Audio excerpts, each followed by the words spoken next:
Good evening, everybody. How is everyone's day so far? Hello, hello. Oh, hello, hi. Hello, Hey. hello. How's it going, folks? Pretty all Yeah, right. yeah. Oko is recovering from LARP, so if you wanna take some time to not worry about Dungeon Master, Ah, I guess I don't know. yeah. Hello. Wait, Hey, cool. was that you offering to do the recap, D, or? No, you know No, what?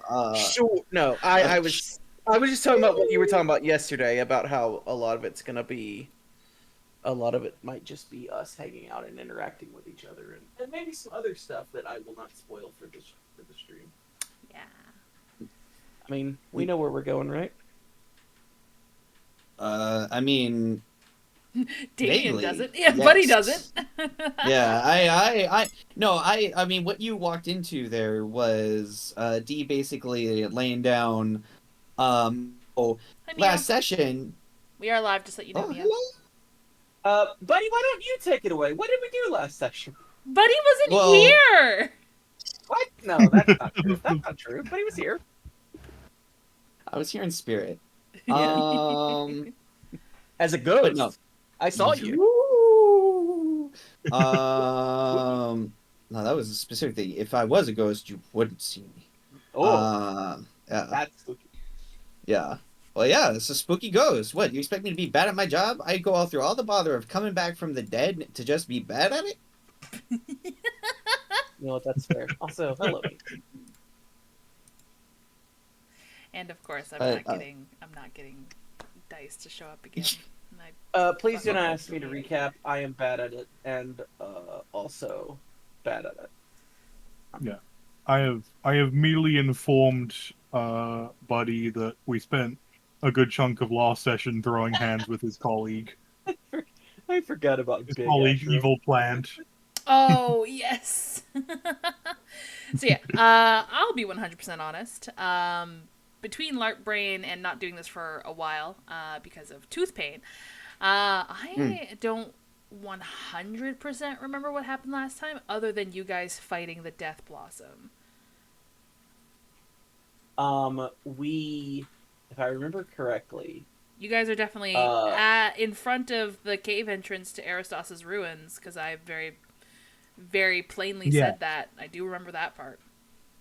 yeah. Yeah. I mean, that's basically what happened. We all got sick. Ashram basically had to save the whole party. Uh, Hmm. no, that's legit. Everyone. Like almost everyone failed that save, right?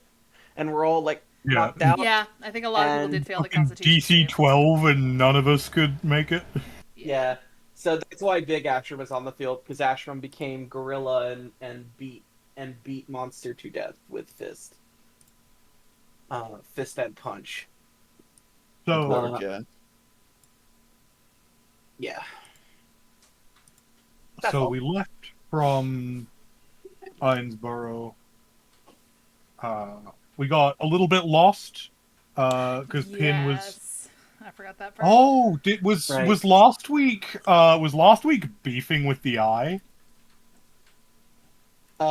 Yes. Last week was beefing with or the last or last session beefing with the session was eye? beefing with Yes, I think so. Oh my goodness. So yeah, I think that was when Pin had a little bit of a moment with the Eye of Divination, Aristos's eye. And I think at this current moment, because I remember us talking about it, it's wild that Ashram is a little pro Aristos at the moment, and Pin's now sort of sus of Aristos at the moment. Or I guess not sus of Aristos. They at least hate the eye that belongs to Aristos. Yeah, that's very funny. So, brief rundown, buddy.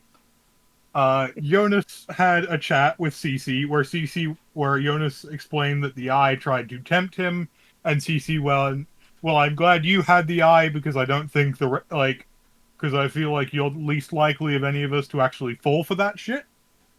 To Hmm. which Jonas went, yeah, probably, and then 15 minutes later gave the eye to Pin. Ha! Uh, Yeah, yep. Okay, I do remember that. um, Yeah. Fall for the and eye. then trick me. Hmm. And then we anything's had a bit of a falling run for in. it. We had a bit of a run in with a big nasty plant.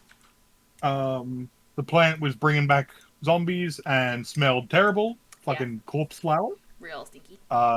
Knocked out most of us. We eventually killed it. Asherim tried to figure out what the heck was going on here. Had a bit of a flashback that was given to them by Aristos.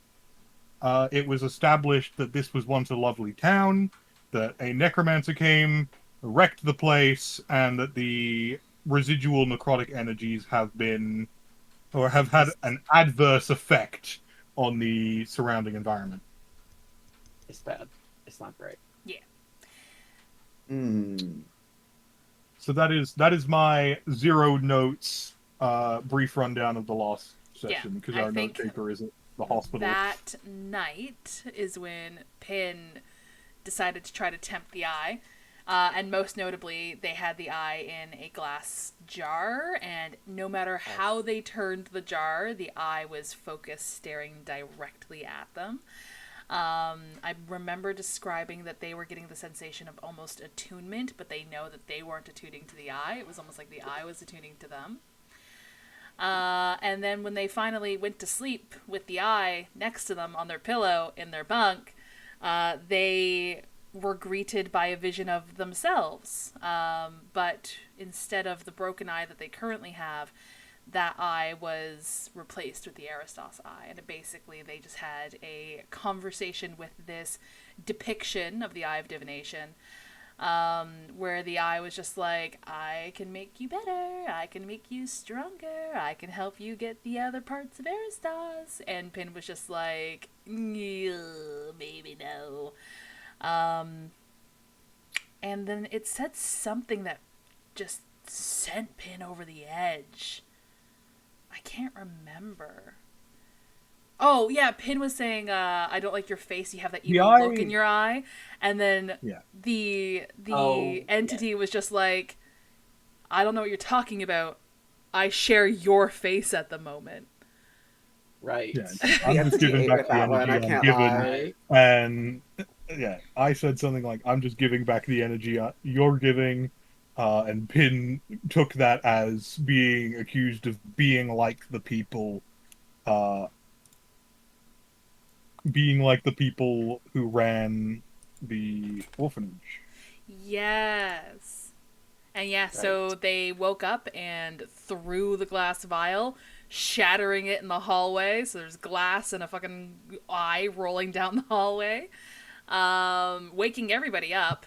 And I can't remember if that's where we ended or if we went and like the next day, and next day ended in front of the ruins.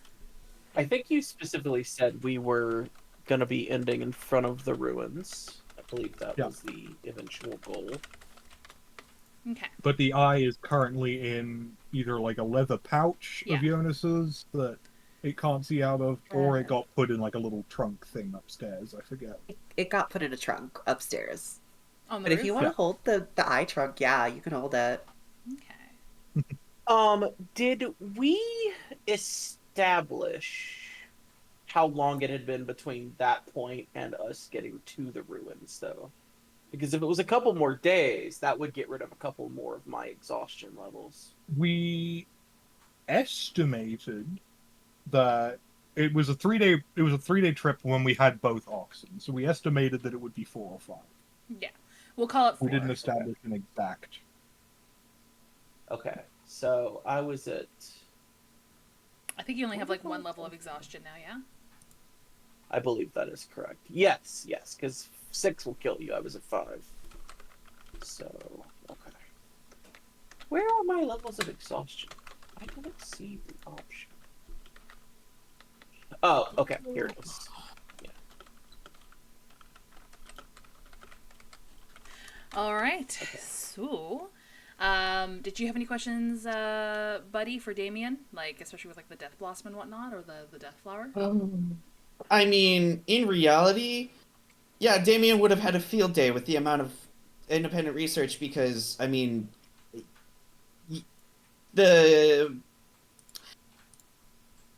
without wizarding out about it, the unique interaction that druidism, nature magic, and necromancy have is a point of interest that Damien has.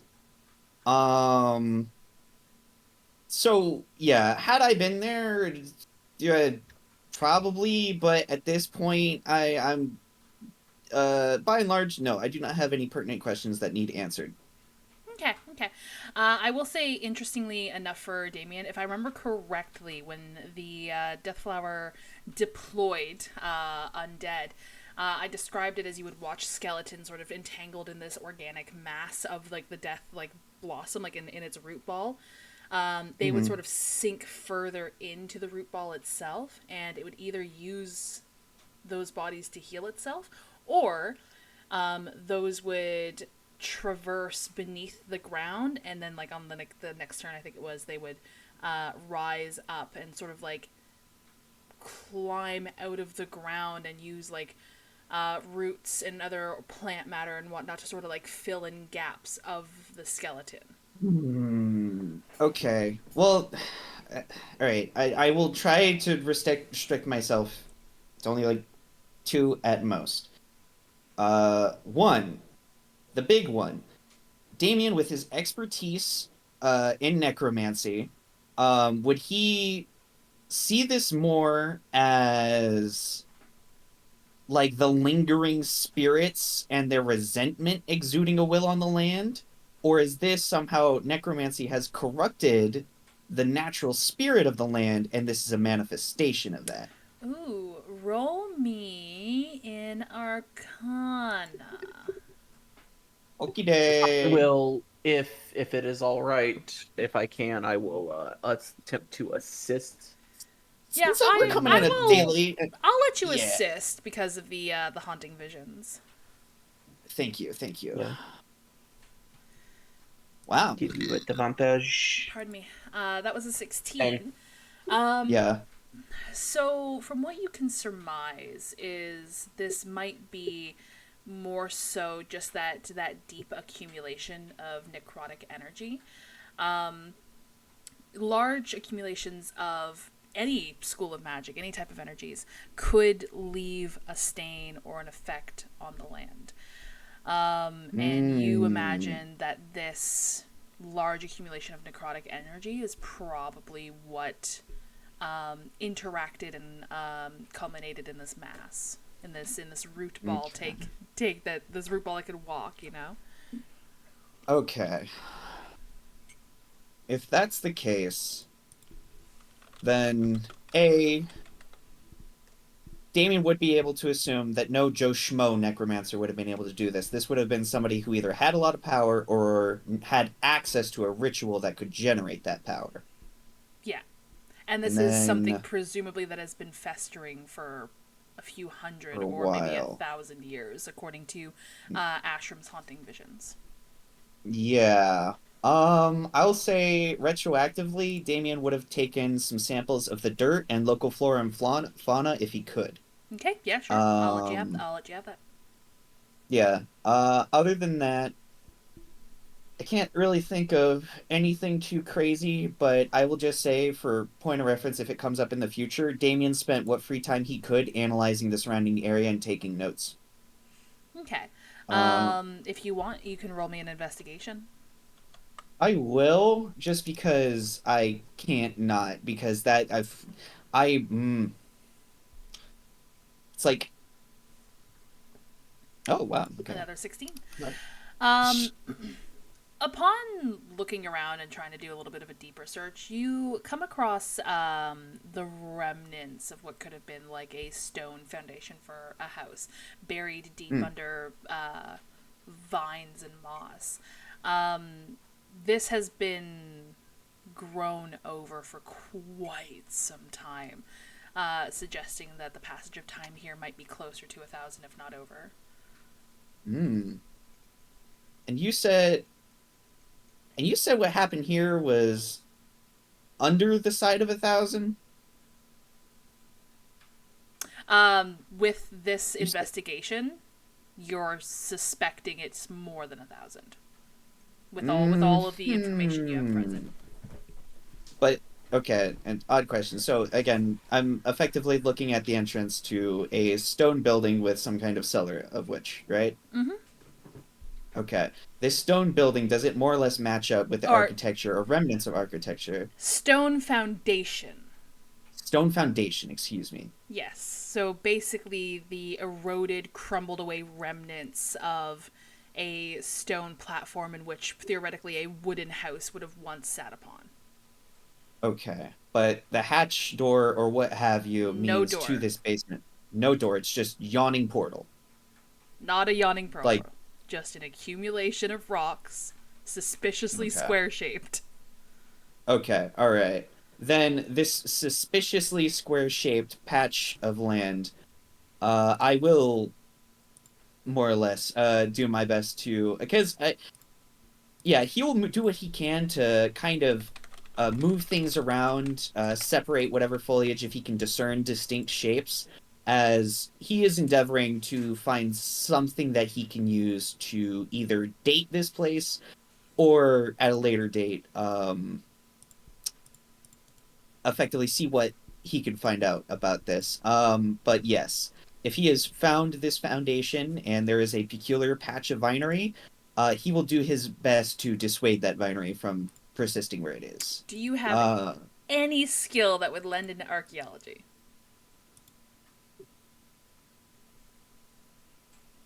Can I'm you looking. argue? Can you argue with me I'm right proficient now? in history. With my visions, I could also roll history as well. I would say between the technical skills that he has learned, while it is not the same, he has familiarity with working with fine tools on brittle or delicate substances. He is a history buff and has probably read many of Eldred Thorne's All right, you nerd, roll me like history. yeah, I was Smash just a, saying. smash a skull with a hammer. Do it. I wouldn't. There's better uses for a skull. All right. 14. It's ambiguous. You do know that this town obviously was small. It wasn't like a great standing, impressive kingdom like you see nowadays. It might have been a small settlement that people sort of like. I was. Go ahead. Oh, I was just gonna say I was assisting with that check as well. Okay. Oh, our D20s. God, we forgot about that. Yeah, we forgot a lot of things. Yeah, that's been like. Jeez. Okay. Yeah. Sure. That's how it's gonna go. Great. Great day. Great. I also forgot to turn on the fucking D&D commands. Oh yeah, that'd be handy. Oh, we got a roller thing. Yeah, that's what's Yeah, going what on is right now. going- Okay, I'm gonna turn on We the have D&D been commands. gone as long as we were previously during Christmas and stuff. What is going on? This My week? brain. Look, my memory is soup. My brain is a sieve. I think all of us are pudding brain tonight. I donated plasma today, so I am actually deficient in one resource or another. I'm just saying Damn. that much. Yeah, that's a legitimate excuse. Okie dokie. But yeah, okay. So we just taking the 14 and running. Give me 2 moments, s'il vous plaît. Okay. I'm setting up the D&D your commands. check. Oh, we're good.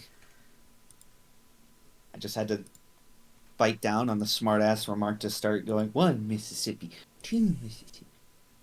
And that is how Damien dies. Alright, so we have a 14 from Jonas, a 3 from D and Mio. Damien, did you roll your D20 for the sesh?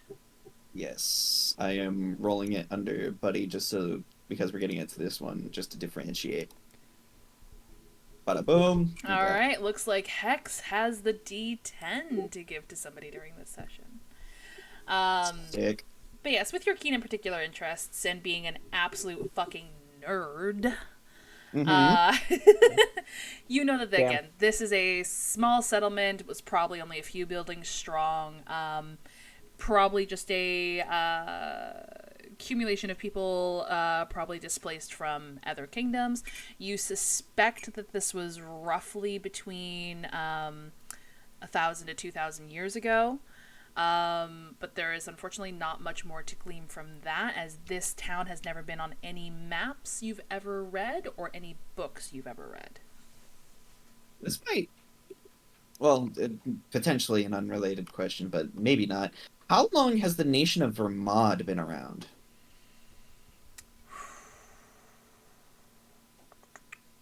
Uh, 12 years. at least I mean, definitely more than 3. I know that. at least 4,000, maybe closer to 5. Okay. All right. Interesting. But okay, so I'm able to timestamp this roughly for about 1,000, maybe 2,000 years ago, whatever happened in this place. Yeah. Okay. And that's basically about as much as I can glean from this. Pretty much. It's there's not a whole lot left there. Okay. To give some folks again some scale and whatnot, I believe I've gone on record saying that DevCast is roughly 800 years old. Okay. Yeah, I guess that would probably be one of the better questions since that's closer. That's okay. One last thing, and then I'll be content to leave this where it is. Can Damien do an Arcana check to feel out where the necrotic energy here seems to congeal or seep from? I'd say you'd have to roll pretty high, but you're welcome to try. I will do my damnness. It whether he succeeds or fails, it's still something he would do. Damn. All right, man. I'm rolling my good stats, and I'm just rolling low today. You are pretty much garnering the most accumulation of necrotic energy from the death flower. Okay. Which this death flower, I assume, was the being that attempted to kill us, which it Yes. is now in a variable state of non-alive than it was before. Yes. Damien, if you want to take a sample with us, I can identify it while we're on the road and see if we can figure out. Okay, yeah. We can see if we can figure out what spells are affecting it, if there's anything specific. But honestly, it just seems like it's just another bad case of magic gone wrong. Damien turns around and you see that he has already pulled out his knife and extracted a small portion of it in a jar, and he says, "What were you saying?" All right. I don't think you're gonna get what you want out of this, but if you want me to, I do an identify spell on it on the way. I will maybe. He raises the bottle and he says, "I will get exactly what I want from this information." In a few months, it's not gonna matter, Damien. Let's go. And I get back in the the cart. Damien waves a hand. And yes, he packs up his assorted notes and materials, which he is, is extracted. And yeah, more or less, I am now content to put a button on this. Okay. All right. So now that retcon is done, we then have the night with Pin and the Eye waking up and screaming. And mostly handled by Cece. Forgot to mention, Frank is not here due to a personal family emergency. And we're just wishing them all the best. And hopefully by next session, they will be able to come back. But let's, you guys start your morning, your next day. We're basically, just for sake and convenience and brevity, we'll say that you guys arrive outside the cave entrance to the ruins of Eristos, marked very poignantly by the destroyed oxen left behind by Morgana of the Tempest Shadows.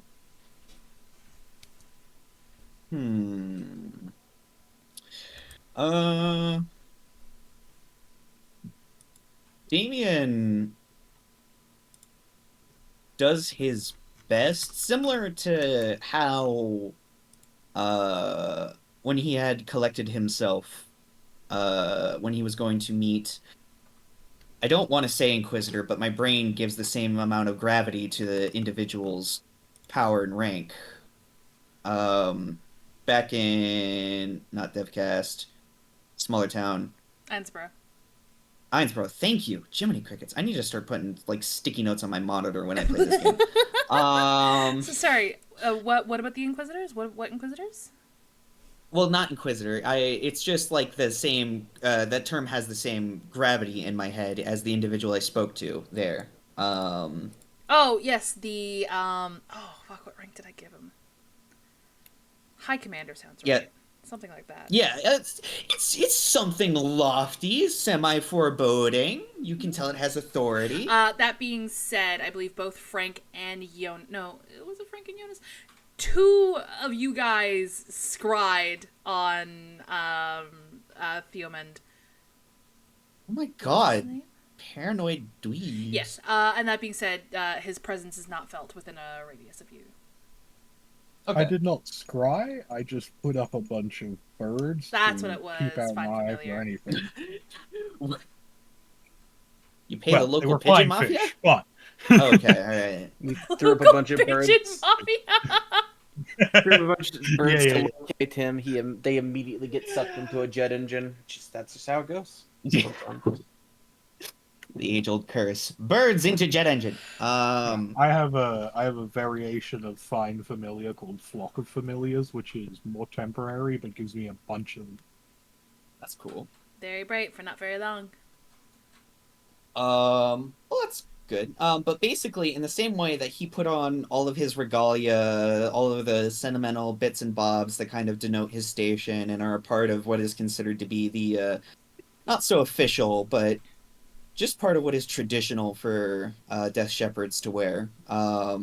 He even he gets up early today and sets out to, in the time that he has, basically undo most of his braid, or all of his braid, and try his best to actually brush out his hair.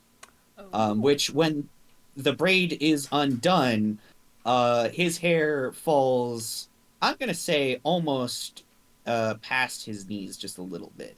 Yeah, sounds about right. Yeah. Boy's got a lot of hair. He does. And it falls in a, because he hasn't done it in a while, uneven, kinked and knotted blonde bundle around him. Mio saying in the out of game chat that braiding doesn't make your hair shorter. So Well, yes. Yes, it does. When you braid your hair, you do lose a few inches. But only when it's in that style. Prove it. As... Bitch, my hair's down to my ass. What do you mean, prove it? I have long hair and I braid it. Well, I braid my hair too, but I forget to consider that I have very curly hair, so braiding makes my hair longer. But I guess for the rest of you, Yeah. For not the palm extremely people. for not extremely curly hair textures and types, yeah, it makes your hair slightly Lord. shorter. Mm-hmm. I see. I was like, what? I Plus- also have very curly hair. It would probably make mine longer as well. if I braided it. Yeah. Anyway, And- continue. Yeah. I didn't So think about that. I hadn't considered that. it is interesting. But yeah, Damien, more or less, he's probably the first one up, or of the first, and he spends the downtime he has before they go into the still very unknown, but still foreboding and traumatic place that he's gone to before. And yeah, basically tries to right himself before going in, and part of that is straightening and kind of brushing out his hair. which you have noticed that he has among his tools to use for the process, he has pulled out an ornate silver comb. Ooh. Uh, and he does have a small bottle of oils that he uses for his hair. But other than that, yeah, he's gonna be brushing his hair, and then should nothing happen, he is basically going to be donning himself in the regalia of the Death Shepherd, and yeah, trying to get his game face on.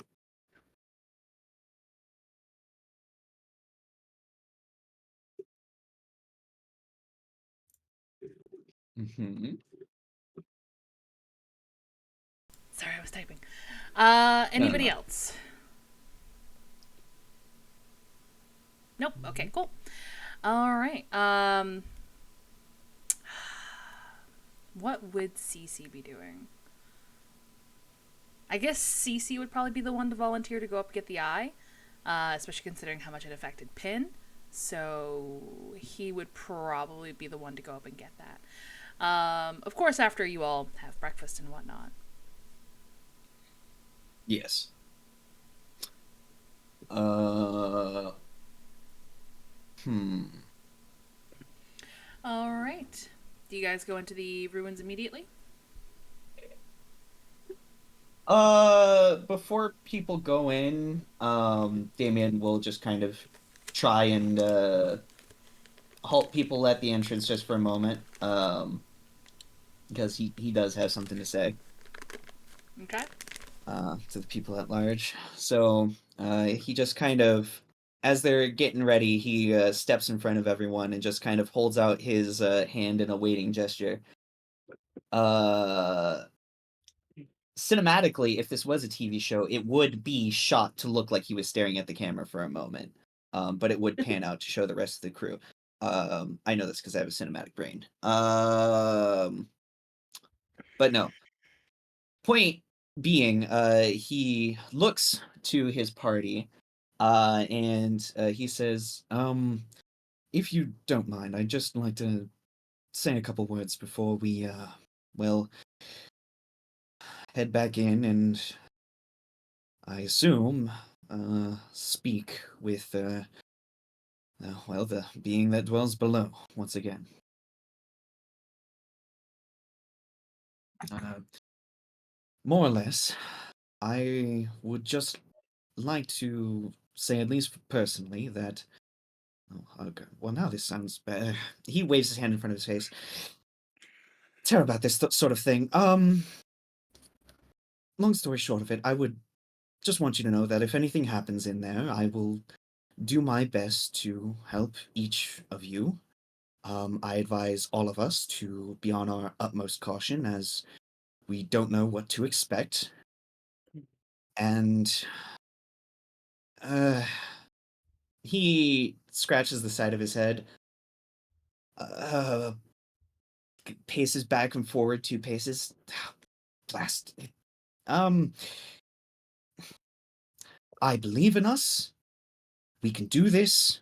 We'll be okay. And he puts on his sternest face and he pumps his right hand a little bit in a affirmative gesture.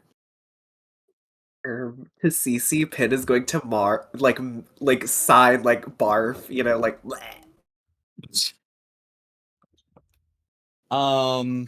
And as soon as he holds the expression for a second, it immediately falls away. He just says, "God, Never was far better at pep talks than I was." Um, Oh, but now I feel a yeah. little bad. Uh, Point being, I'll be behind you all the way. And he gives a thumbs up. And he kind of steps out of the way, and kind of, well, actually, he doesn't step out of the way. He turns and he moves to be the first person inside. All right. Sorry, you go ahead.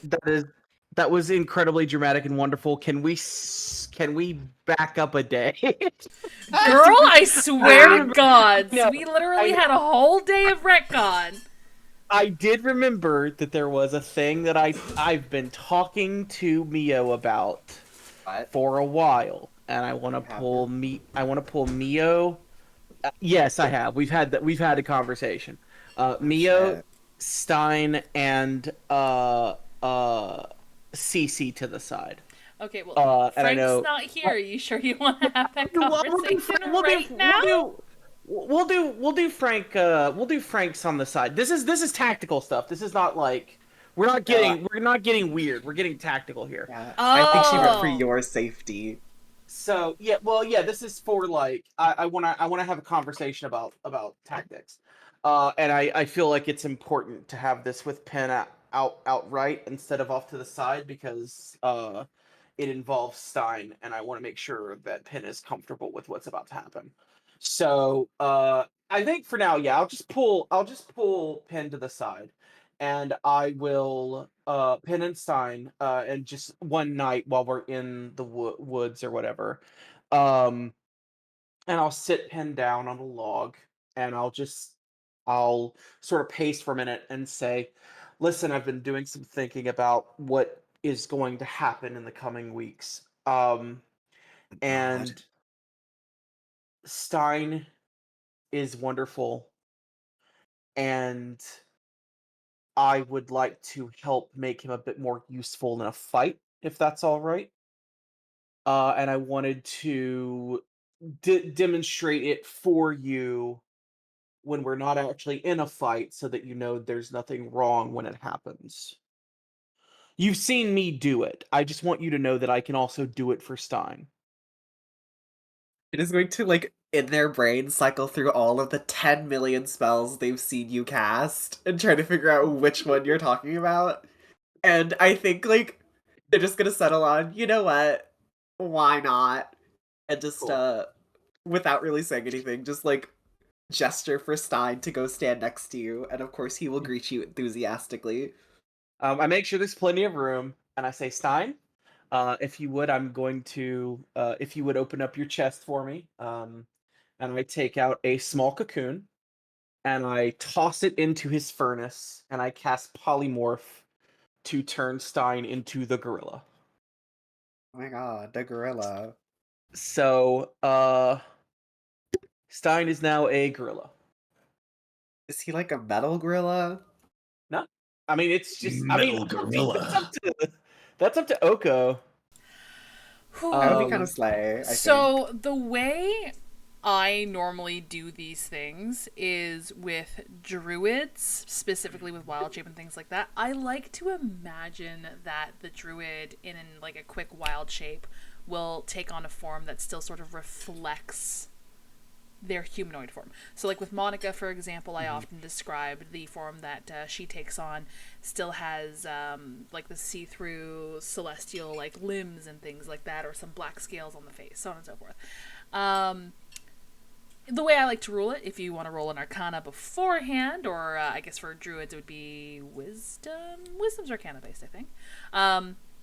You can No, do Arcana's your intelligence. oh, it's regardless. You would use your casting stat. You would roll your casting stat to try to mask yourself better. But I think with Okay. polymorph, I think the way I would rule it is it would be different. You would be a little more genuine. So I guess with Stein being comprised of dark and blackish metal, then maybe Stein would be a blackish gorilla.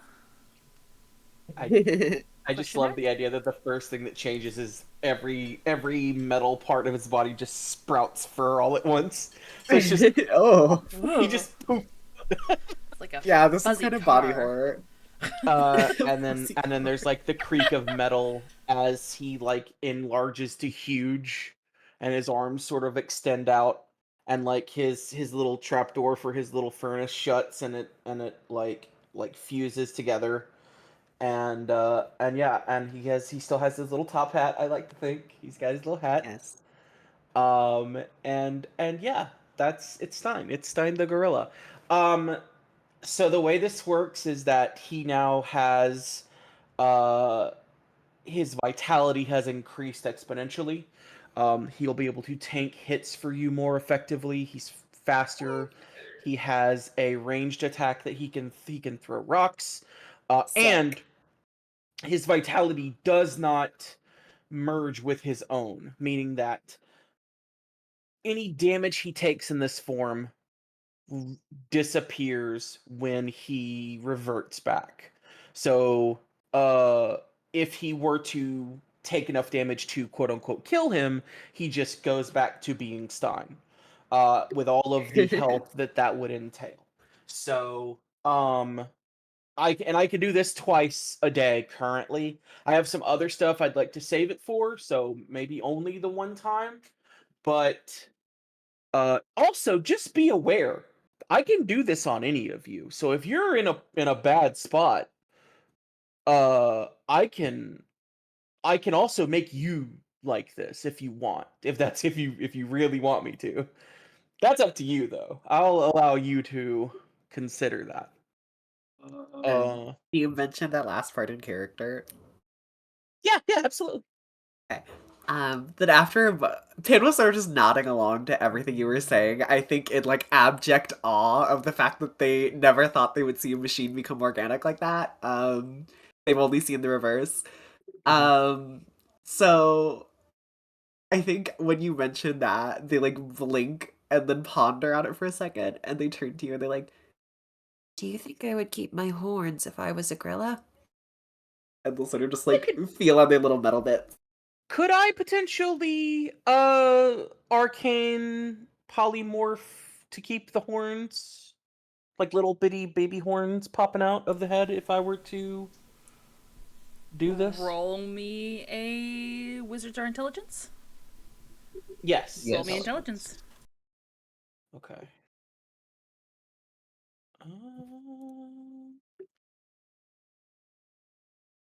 How do I roll? Oh, there it is.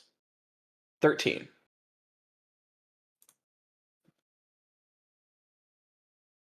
Ugh, 1 second. I muted myself as I alt-tabbed and Simba was blocking my way back to fucking OBS. I'd say with a 13, I think you'd be able to. Okay. If you wanted to, control the spell in that way. Well, if you would like, we don't really have anything else to do tonight. I'd be willing to give it a shot. Another question I say out of character. Do you keep your intelligence as a gorilla? No. I've heard tales of. I mean, we could talk about it in character. I've heard tale because you've seen me sort of kind of go feral when I'm in gorilla Yeah. mode. I've heard tales that there are druids able to do that, but the spell doesn't equate for the intelligence. You become the thing that you are. It also doesn't have to be a gorilla. If you want to be something smaller, if you want to be something more like closer to your size, Demure. we can do that. Cute. If you want to. Have you ever wanted to fly, Pin? I could turn you into a bird. Shrug. You could? I could, yeah. There's a lot that I can do with this spell. It's something I've been working on. I think that would be kind of neat. Okay. Big or little? What's your call? We can They'll do. think first. Go on, go on. Well, we can do as big as a giant eagle. We can do as little as a sparrow. It's up to you. Let me look up the relative size of this bird I'm thinking of.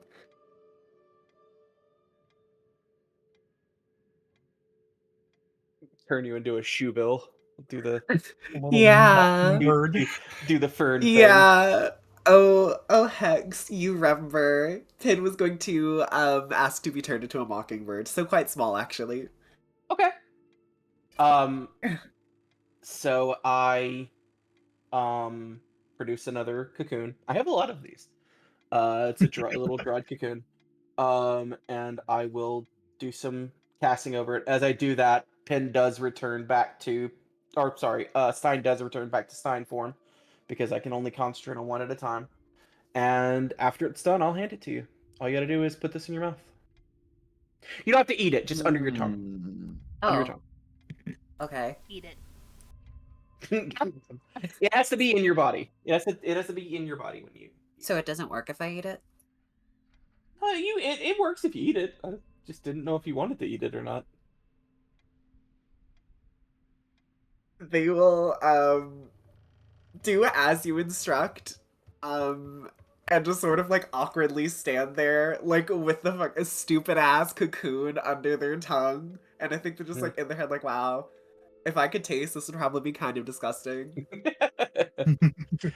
Yes, it is as disgusting as you think it might be.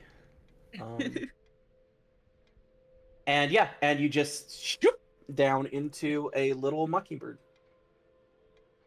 Hello, I can't understand you like that. So, just if you want to go flying around, you're more than welcome to. Kind of try to stay in the light of the campfire. And when you want to come out of it, just on my shoulder, tap 3 times, and I will drop it for you. Do I understand that? Since I have bird brain now. What is the intelligence of a burb? What if I'm just a really, really smart bird? I'm a really, really stupid bird. Okay, so I'm gonna That's go funny. with Hang on. bird tiny. Yeah. That makes the most sense. Their intelligence is a 2. Oh my god, Simba, stop blocking my camera. So I do Anything not under Awesome. believe you can understand what Ashram's saying. no, anything under a 4 does not understand. Let me double check to make sure if it's like polymorph. It has like specific rules about that kind of thing.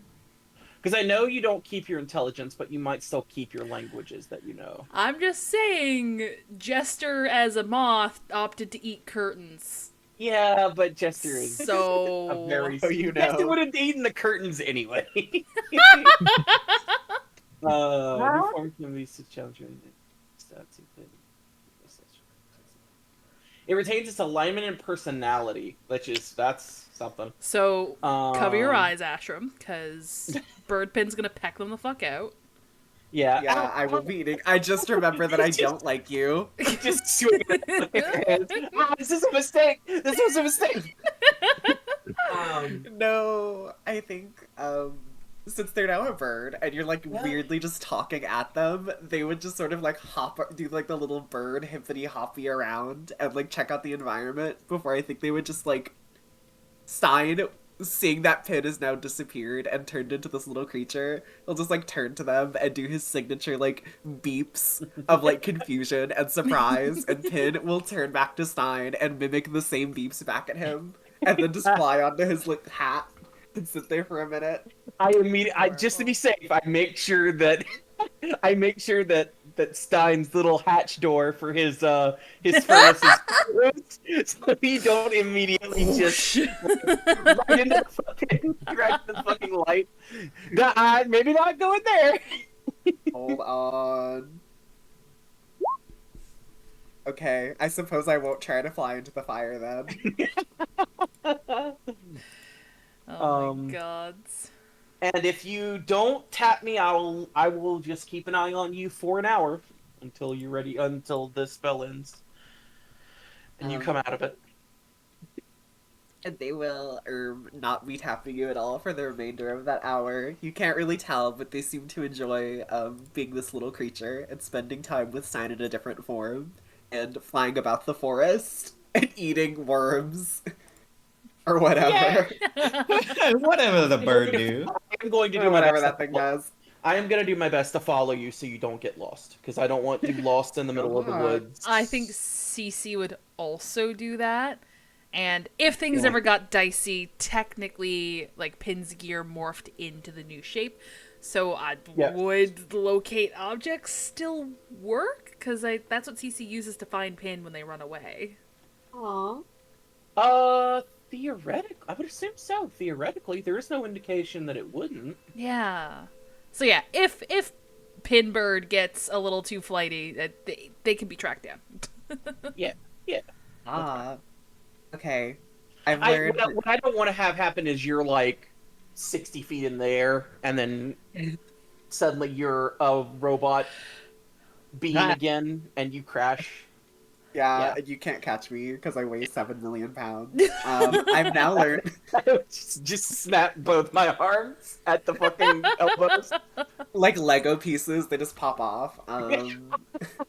It's really good. I like that. I've learned that mockingbirds apparently are extremely territorial, and Pin is already angry and aggressive, Ah. so they will be also trying to fight other birds in the meantime. God. But that just goes on like that. Have fun with that one, Ash. This is the best day of their life.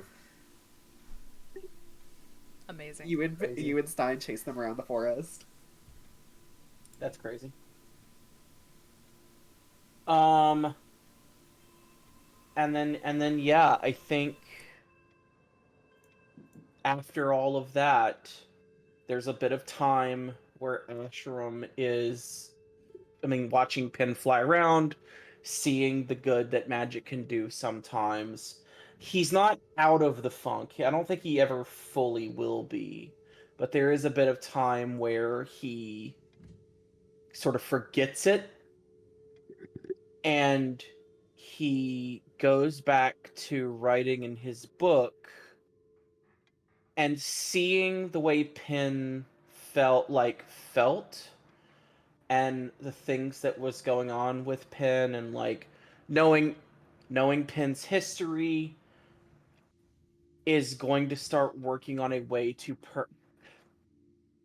like in that like pie in the sky way of like, well, if we fail or if we're able to get around it, it's unlikely, but if for some reason magic is still around, is going to start working on a spell that will permanently change Pin back to the form that they want, back to being human, if possible.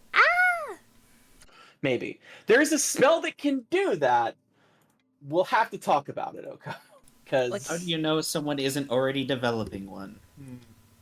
I Wasn't see. hold on, because I know it was relevant in other TTRPG adjacent media that's exceptionally popular.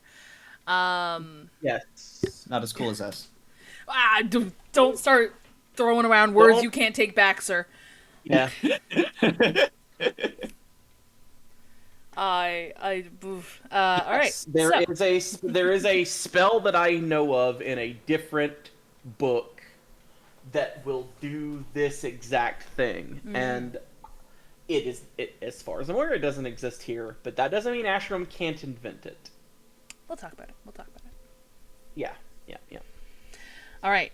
Are we done with the retcons? Yeah. Yeah, the other thing I'm going to tag Frank on and just do it in character chat because it's not that big a deal. Okay. That works for me.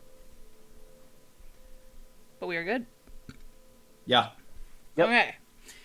Damien does his speech. Yeah. Can I get the marching order to go back into the ruins? Damien first, obvs. Yeah, Damien is in front. He has his flock member in front of him, and yeah, he is leading the group, or not leading the group, but he's just standing in front. Take it as you will. I will clarify again. I did so in out of character chat, but I believe Jonas is probably the one carrying the army. Carrying the I remember saying that CC would probably volunteer to do that. Yeah. That's why I mentioned it, is because he feels really bad. He feels really, really bad. Oh, so Jonas is gonna specifically take it? Yeah. That's fine. Wherever the eye is, Pin is not. So wherever Jonas is, Pin is on the other side. Okay. And the box is staying closed, I imagine? Oh, yeah. Okay. All right.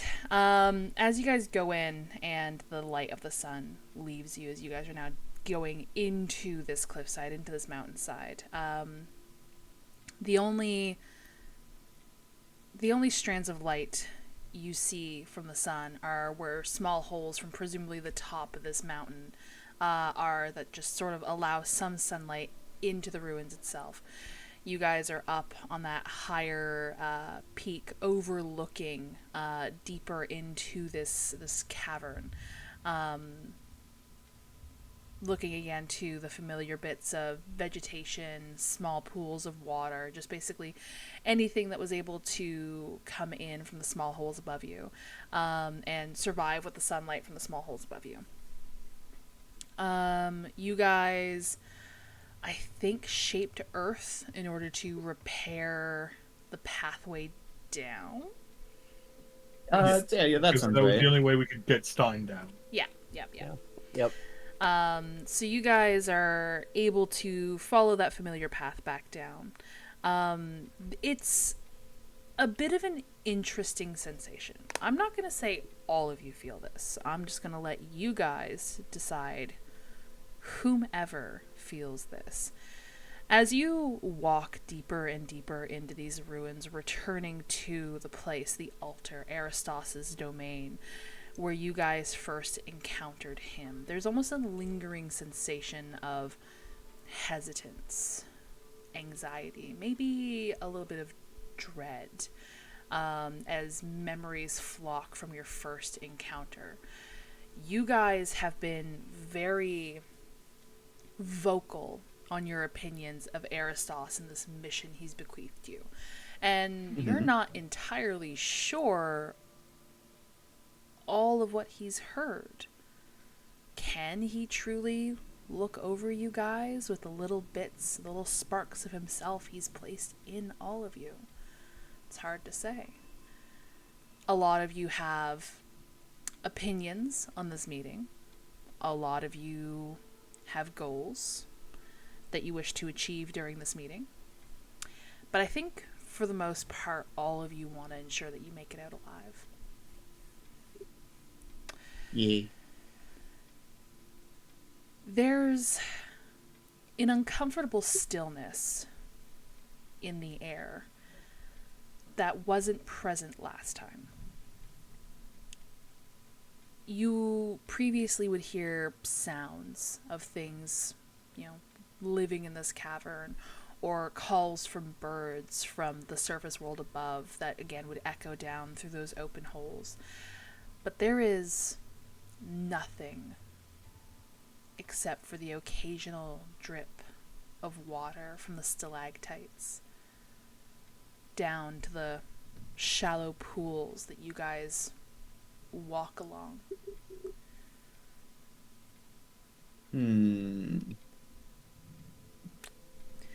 You guys... I'm just gonna say, as they wander down, Damien is also going to, with his free hand, flick his wrist and whisper a word, and his dancing lights are going to spread out, and he is specifically targeting them to illuminate any dark crevices or cracks ahead of them to kind of just illuminate the path forward. And as he does so, he calls out to the people behind him. Is it just me, or does it feel too quiet in here?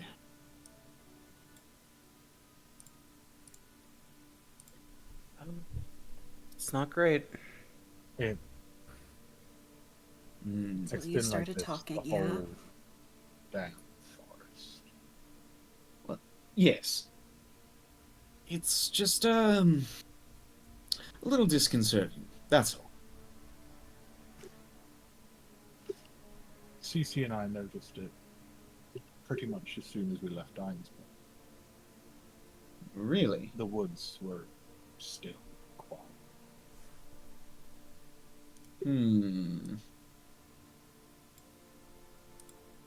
They got worse, I guess, as we got closer. I see.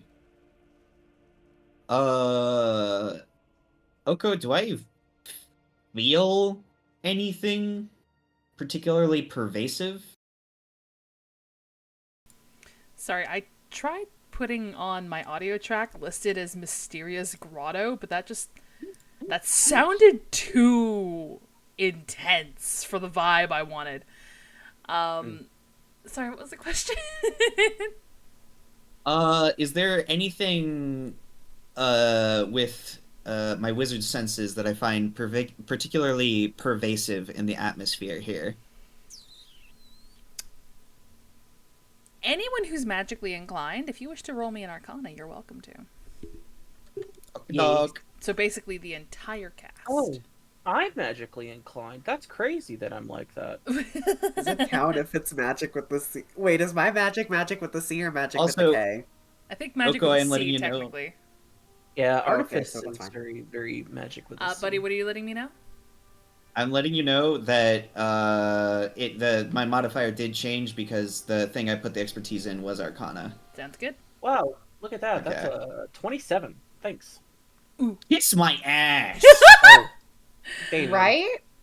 Okay, so we have a 27 from Ashram, a 15 from Pin, and a nat 1 from Damien. Well, Jonas, He's did too you wanna occupied roll? paying attention. It's for my HP. I forgot to level up. Please ignore that. Okay. Wham. Ooh. nice. Okay. So, despite your critical fail, Damien, given the circumstances, I'm going to say that everybody sort of feels this. As you try to reach out with your arcane senses, with your connection to the weave, you don't receive anything back. It's almost like stifling. Okay. So the best way, I guess,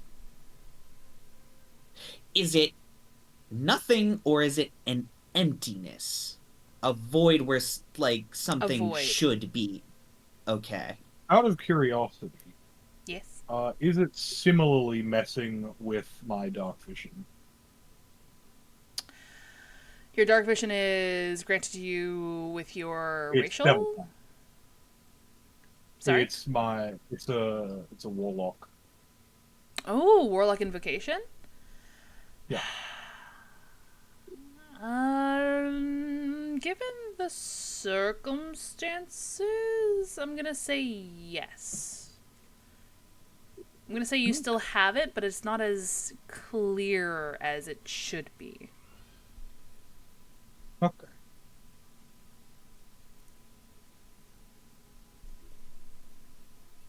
Sort of like much more difficult adjusting. Mm-hmm. Not that you need it too terribly. Like, there's dancing lights from Damien, and again, like, the inside is somewhat illuminated by the streams of sunlight coming in through the ceiling. Yeah, it's just sort of jarring because it's very used to having it at this point. Yeah. Yeah. It's noteworthy. It's noteworthy. But yeah. Do you guys say or do anything as you make your way down? Keeping a lookout. On my toes. Yeah. Damien's a little uneased presently. As real quick, because I'm dumb. What's the marching order right now? I think it's your flock member, you. Mm-hmm. I'm in the middle, Okay. very specifically. Pin and CC, Ashram, Jonas. Probably, Okay. because Yeah, Pin that is trying to be as far away from Jonas as possible. Well, Yeah. The eye, nothing personal. varies. But speaking of that eye, not that I'm the one holding it, but does it seem to be, perhaps the one holding it should make sure that it's not responding to, being in near Aristos at all, Maybe we could look at that. You say that in or out of game? Out of game, just suggestion. I don't have the eye, I can't do anything.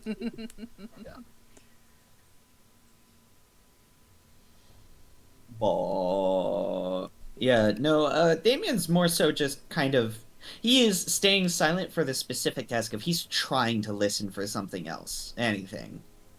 Okay. Um Roll me a perception. okay. Bing ba bing bing bong. This 11. hits. You do your best to like keep an ear out because again, the last time you guys were here, you fought dark mantles, if I remember correctly. Roper too. Oh yes, and a roper, yes. So yeah, you do your best to like keep an ear out, but you find yourself a little distracted because as your eyes fall on your flock member, you notice a little bit of a wobble in their step. Their form isn't moving as fluidly as you would expect it to. How are my dancing lights? They're not as bright as they should be. Hold on 1 second. Let me. Um, if I notice that, I'm also gonna just kind of start snapping my fingers and creating a spark of light with Oh yeah, prestidigitation. Damien. Once just- he, Go ahead. I just wanted to say, Damien, when he does notice that, he does call out and he says, Ashram, do you feel your magical might here a bit muffled? Perhaps more sapped would be accurate. Ashram, you go to conjure that light, and you snap your fingers, and there's nothing. You snap your fingers again. A bit, Nothing. yeah, Hmm. just a little bit. How much? Because we were here before. I assume we were kind of coming in here relatively about the same time of day as we did last time. Um, how much natural light is seeping in this time around? It's hard to describe. I'm gonna Okay. say that like your guys' vision isn't terribly hindered. Let me see if I can. Well, I got them good eyes, so I'm not gonna be affected either way. But If the I were to, as we come in, when I notice this, if I look behind us and like just find like a rock or like a stick sticking out of the wall or anything, and just start casting light back from the chamber we came into, and then again on another thing closer and closer and closer. Can I gauge where this effect takes place? Um, as you try to do this whilst in the ruins, you are unable to get your light to work. hmm, Okay, this is way bigger than we thought. If you're following this thread, like until this works, is that what you're doing? Uh, yeah, basically, yeah. I'm just kind of backing up a little bit and just kind of going into the previous room and just kind of like seeing if I can find where the light kicks off, Okay. If you're or I guess in following this this case, kicks thread on. until the light works, you find yourself back outside the ruins. Okay, yeah, I won't go that far, but I will assume that that is the case. After I try like a secondary room. I don't remember this happening last time. no, there's an emptiness here. It's Is this a feeling of like, oh, my magic does not work, or is it like if I push, I could maybe get past it if it's a high enough level spell? You don't feel the familiar tingle of the weave.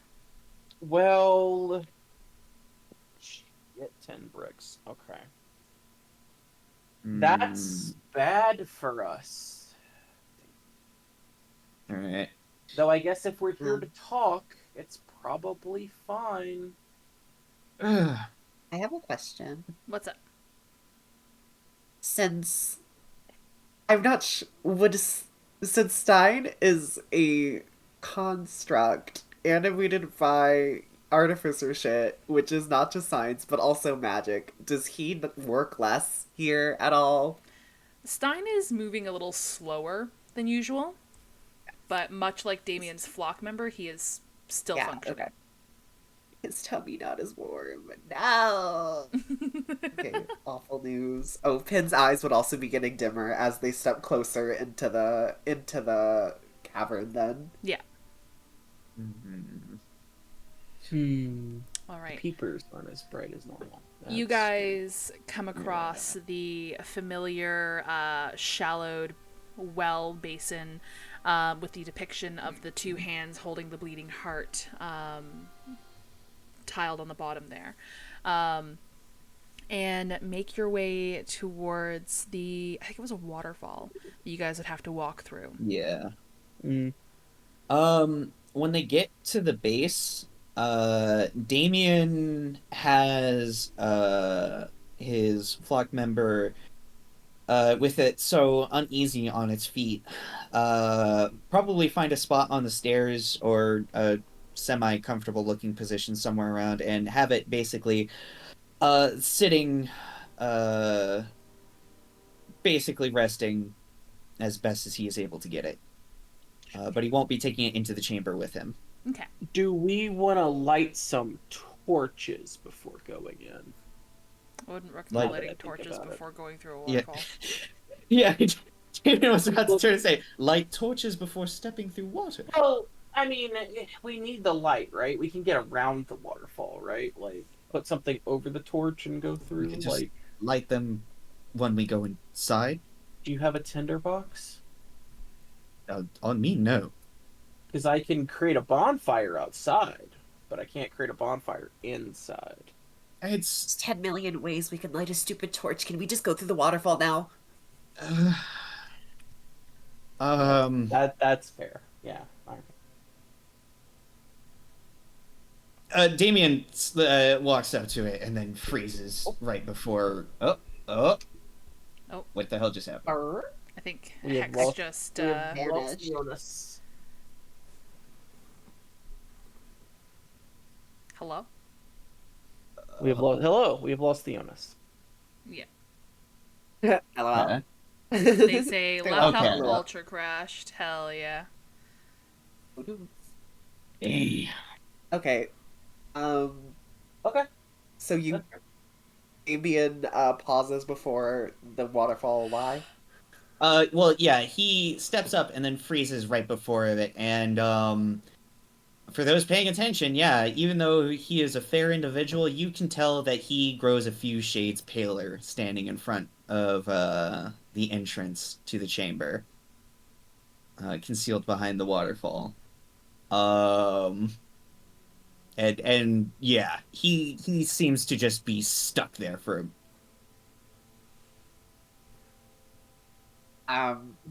Stein runs you over. Pit is walking past you. Oh my god! He tumbles forward and through the waterfall, pushed aside, kind of, I guess, in a way, bulldozing the extreme anxiety he had about entering the chamber. Sometimes you just have to take the leap. Yeah. You guys are greeted again by that room before Aristos's altar room that again had that opening above it that let light pour in and of course illuminated the skeleton of the dragon, which is still there, still covered in catalyst crystals. Ooh. Yeah.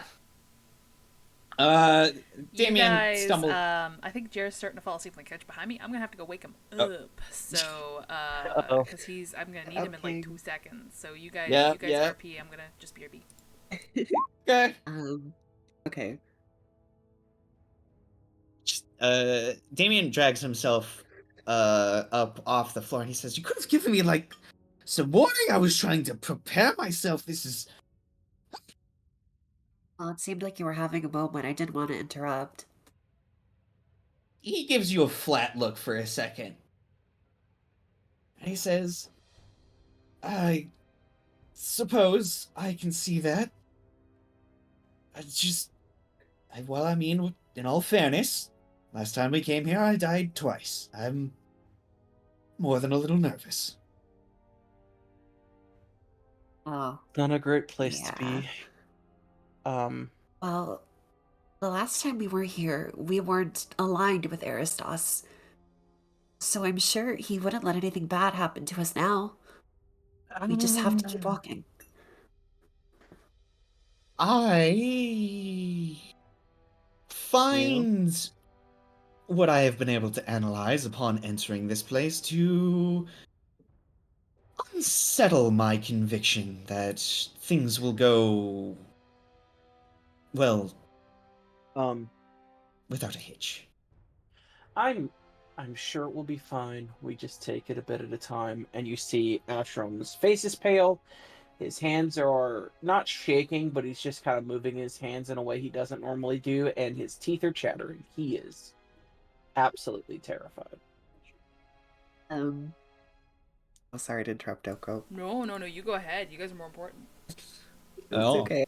I was just gonna say, to go along with that, despite the words of like confidence Pin is speaking to you guys, you notice that they're clinging much closer to the sign than they ever really have before. They don't shake, but it looks like they would be. And yeah, they're also to note they're not at all wet because Stein is using his huge hand as like an umbrella through the Yeah. waterfall. So Oh, they're fine. Outside of that, just clearly not feeling the best either, but putting their trust in Aristos.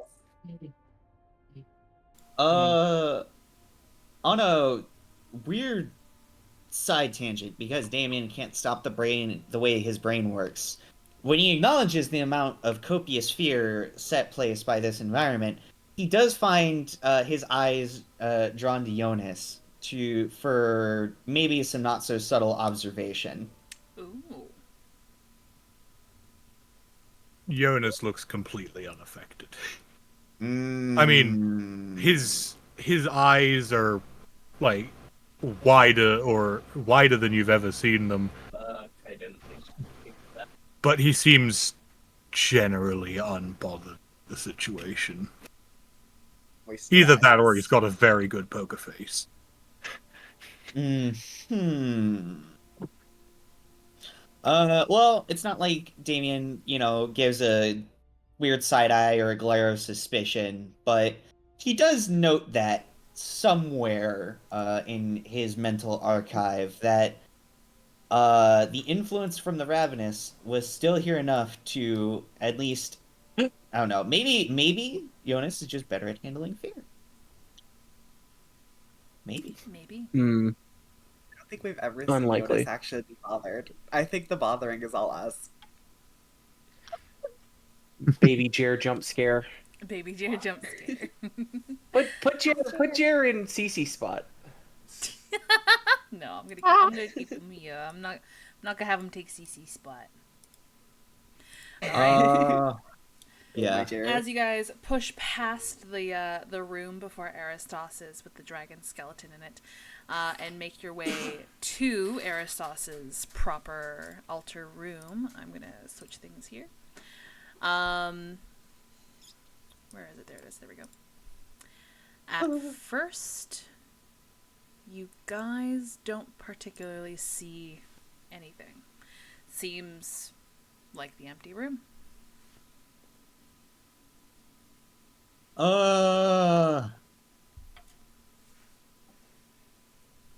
Had to. Part of me had to fight the urge to just be like, oh, wait, fuck. God damn it. Of course, when I go to make the joke, I completely space this. I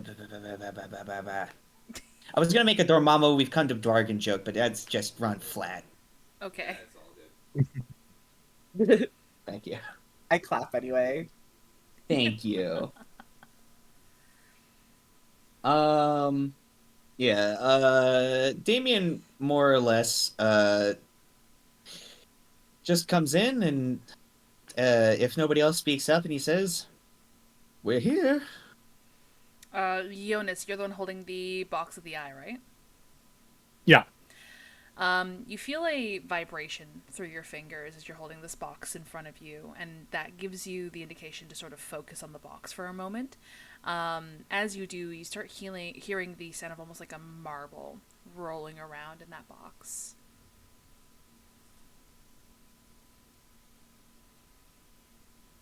That is impressive. um, Jonas will, I think, open the suitcase. If all is as it should be, the eye will still be in his little leather bag. Oh, sorry, I misunderstood. I thought you had like a little like wooden box that had the eye. Oh, So it does. So there's the wooden like suitcase that it's in, okay. but it's still in Jonas's pouch that he put it in when Pin first threw it. Okay. I misunderstood. Um, then yes, you instead of feeling that vibration, you do hear something moving within there, but it's not as I originally depicted it. It sounds almost like a dampened, not dampened. What's the word I'm looking for? Muffled slide. Okay.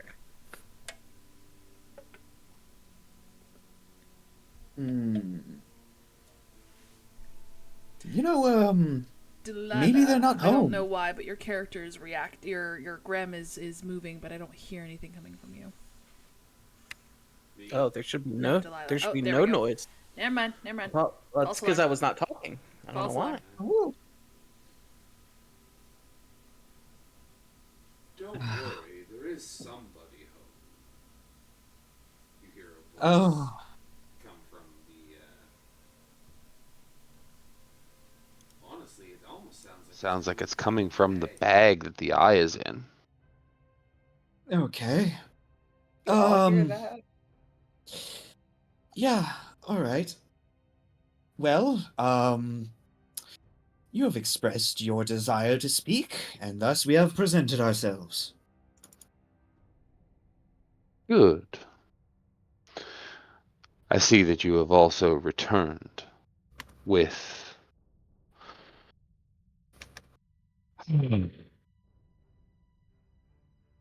long lost piece of me. Oh, I can feel its power from here. So, I will ask that you present it. You'll understand my fingers are less nimble than they used to be. Jonas will step forwards towards. I believe there was some kind of stone altar in the center of the room, kind of like a tomb or coffin. Yeah, I just pinged it. I don't see that. There we go. Ah! Are you okay? Sorry. New earbuds. They like to autoplay things if I poke them. Yeah, he will step forward. He will sort of begin to untie the bag. As you untie the bag, the you can feel the eye moving within the bag. You can feel it. Do you mind if I take over the descriptor for this? Sure. Sure. Okay. I'm just gonna turn you down again for a quick moment. So yeah, as you go to open the chest, you see the leather bag sort of like moving around. You can tell that the eye is sort of eagerly moving about in this bag, trying to find its way out of the bag. I presume you open it? Yeah, I think so.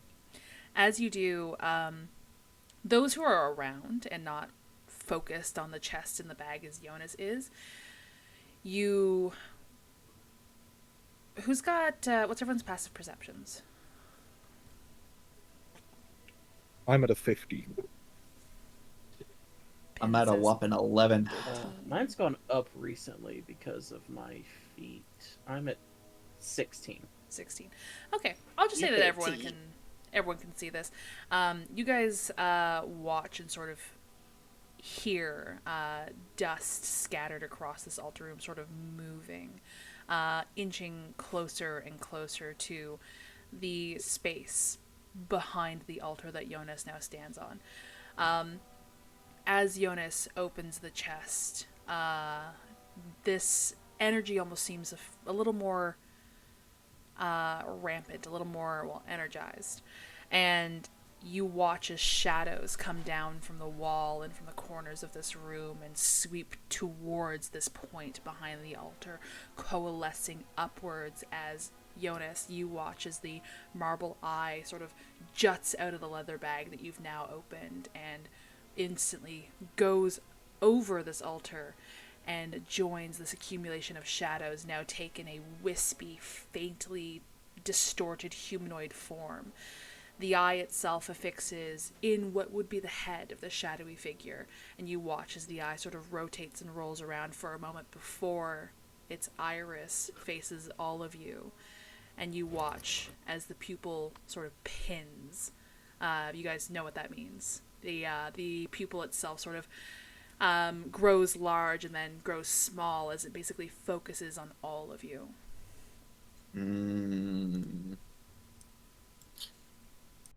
Well, yeah, go ahead.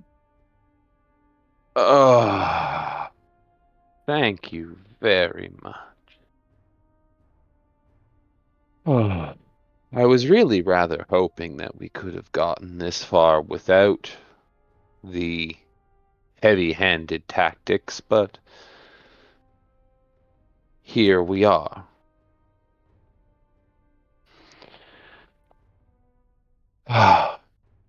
So,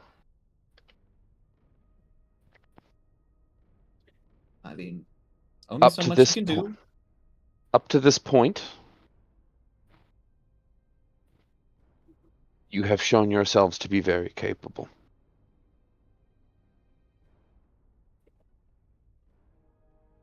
I neglected to warn you.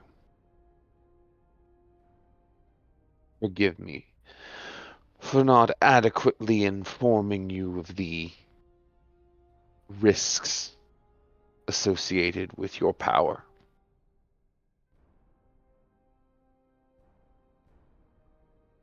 These are tremendously potent gifts, and they will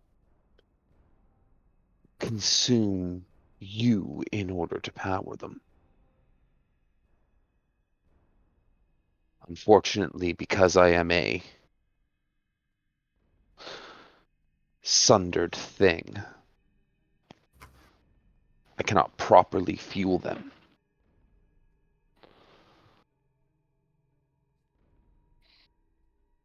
So I take it then that the price of a lot of this power is that we, or I assume what remains of you, acts as said fuel. And he kind of gestures to the space, to the chamber and the cave beyond, as evident by the apparent. He waves his crook around emptiness. Or is that just your particular way of keeping things tidy around here? No, I more mean to impart the cautionary tale that these tools are tremendously powerful, and you should use them as such. The eye flits around momentarily and settles on Ashram for a heartbeat. Ash, you can feel the a. It's not malice, but it is definitely cold. You can see this emotive energy coming from the eye, and the rest of you get the sense that perhaps Ashram is probably the most in tune with the price that must be paid for the use of the gifts that Aristos has given you. That sounds about right. Yeah.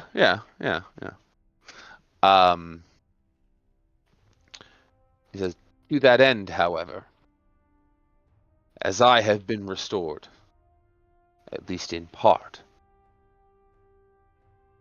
so too will I restore you, at least in part. And the cloud of smoke sort of raises up a wisp of smoke that slowly begins to almost look like an arm as it waves a vague suggestion of a hand through the air. Thin rivulets of coal black smoke waft through the air, and as they get close to you, you can feel them sort of disperse and settle not on as much as in you. They settle sort of on your chest and on your face, and you can feel a warmth return to you. That you're not sure where it went, but you're happy to have it back. Anyone who has taken any alignment loss as a result of using the gifts from Aristos, how many? You may shift your alignment back toward not dead by Great. one Ah. grade. I raise me paw. Um, I have a Standing question. Yes, so do I, but Mio asked first. Go ahead. I did go first. If we're especially saying Aristosips, not naming anyone in particular, could we just keep the alignment laws? I mean, Sure, you can resist it. sure. I will do that then. There's a difference between loss of alignment by divine influence and a change of alignment in natural personality shift. Yeah. And I would Boy, say interesting. Yes, us- but lacking a meta character stat for your soul, we're just gonna call it your alignment. yay. Yeah. Another point being, Damien never saved, and he never intentionally used his get. Well, okay, he died intentionally once, but he didn't fail. So, does this whole little ordeal still go on with him, or is he more or less uninfluenced by this? Looking over my chart here, the only people who have failed are Jonas, CC, Pin, and Ashram. So, Damien, I guess Which is technically, 4 or 5. you're You want to give him? unaffected. You want to give him a free use that he could just like bank? You just want me to die right now? Aristos comes over and smacks the shit out of you. Again? I told you not to come back here, boy. Yeah, we can give him a who free fail knows? to bank. Yeah, there you go. You have a free failed Yeah, point there. I can take that as a good boy point for not dying more than I needed to.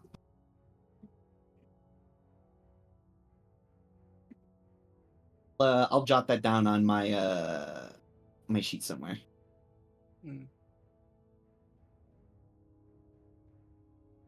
And Pin, I heard correctly, you're opting to not take this back? Nod. I will, however, instead of adjusting your alignment, what I'm going to do is I'm going to roll back your DC. Wait, is that good or bad? That's good. That means you have a lower DC. Yeah, you're less likely to fail. Yeah.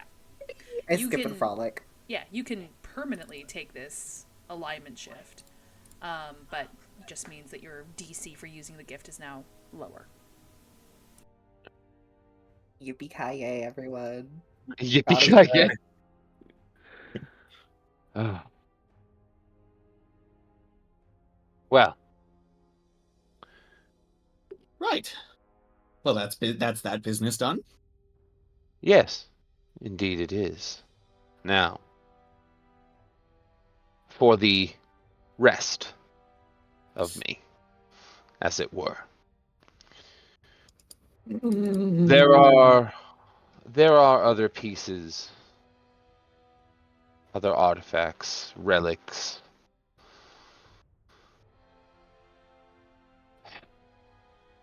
But you are not yet strong enough to to find all of them. And so I would have you seek out a disciple. Go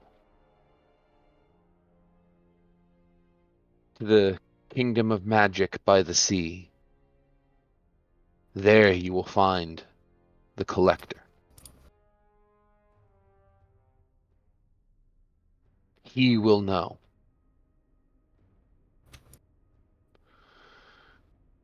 He will know that you have come. He will find you.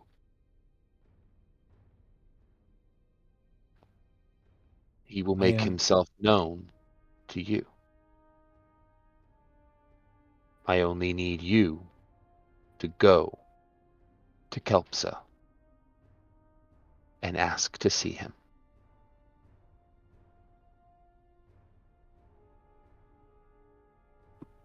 Well, that's good, because that was already our plan. What do you want with the collector anyway? It is not that I want something with the collector. The collector is a disciple of mine. They are one of the few who honor the old ways. And as such, they hold a place of importance. And I will see to it that that place is maintained.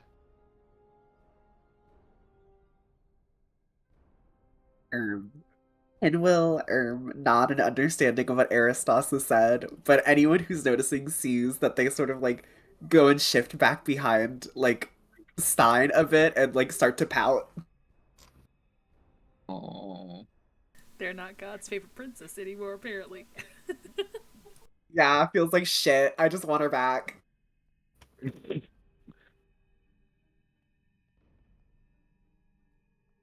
Um, the pupil dilates a little bit. It gets a little like you can see its gaze shift and look at Pin sort of tucking in behind Stein, and it dilates a little bit more. Um, and uh, Pin in the back of your mind, you get a warm voice that just sort of rolls through your mind. Just, I am not angry.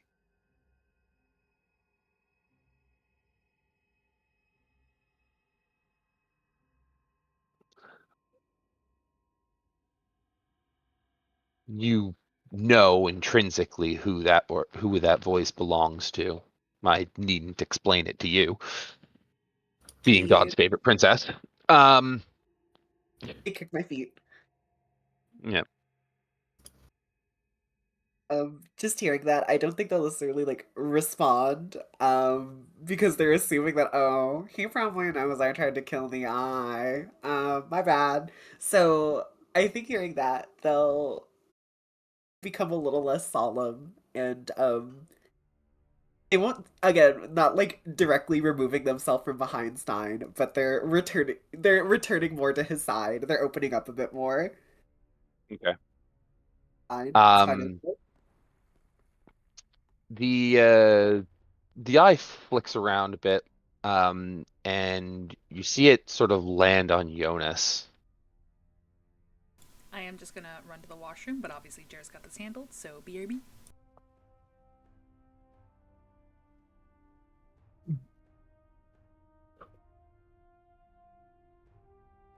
So yes, the eye settles on Jonas, and oh, pardon me. Aristos speaks up. Jonas,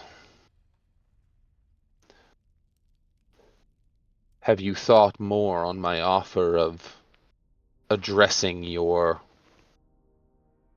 prior commitment?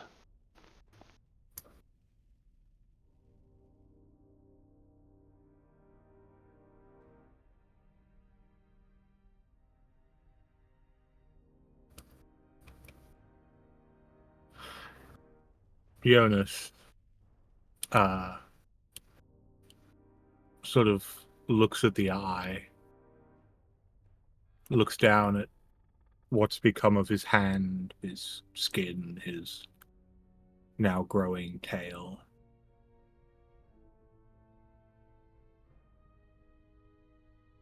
I think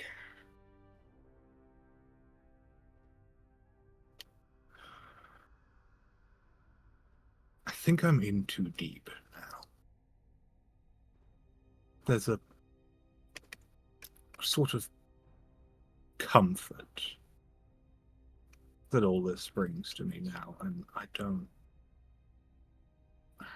God. Hands doing weird stuff. I see. I don't think I could let go of it in the state I'm in.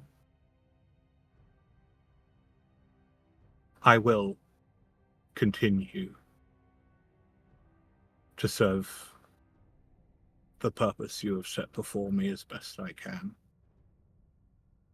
You need But to what change understand. done, I do not believe I can end so easily.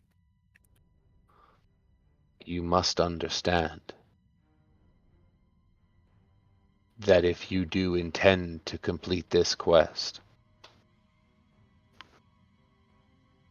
the Ravenous will not exist after your quest is done.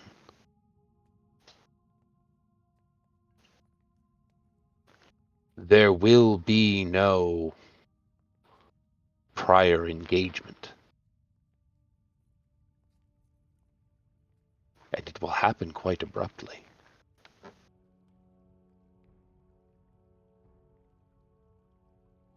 Even now, at the return of my eye, it weakens.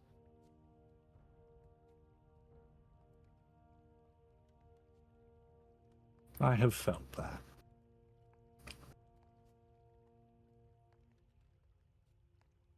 Out of game, am I able to, like... So obviously, Aristos can send thought messages. Is that a two-way link? You don't have reason to think it wouldn't be. Given the way Aristos has bequeathed power to you, and given the way you have seen paladins communicate with their gods by prayer, you're fairly confident that this is a similar arrangement. Okay. If not a more direct pipeline.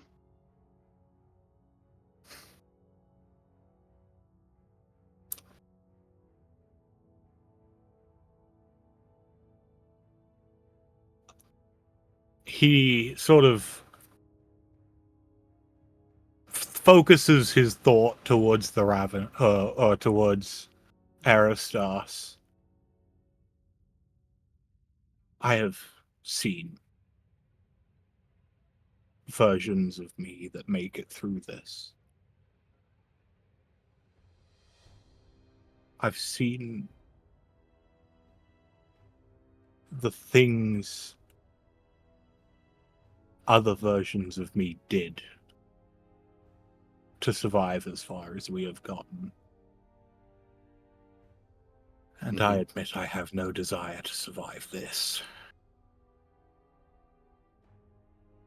I see. Well,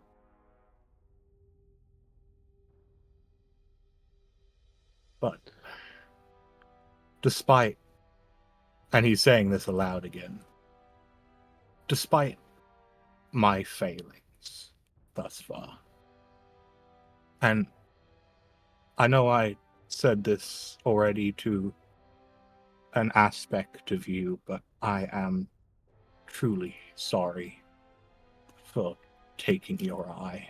I just didn't think. It didn't even occur to me that by removing it from this place, you would be lessened, weakened.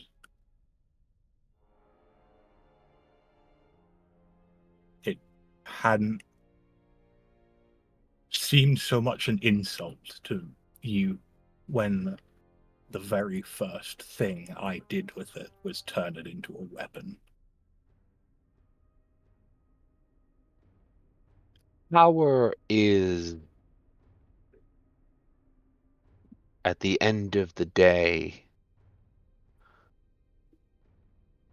both a means and an end.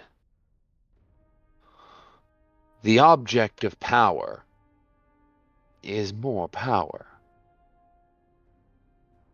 But power is a very effective means. And so, you opted to use a source of power to improve your chances of survival.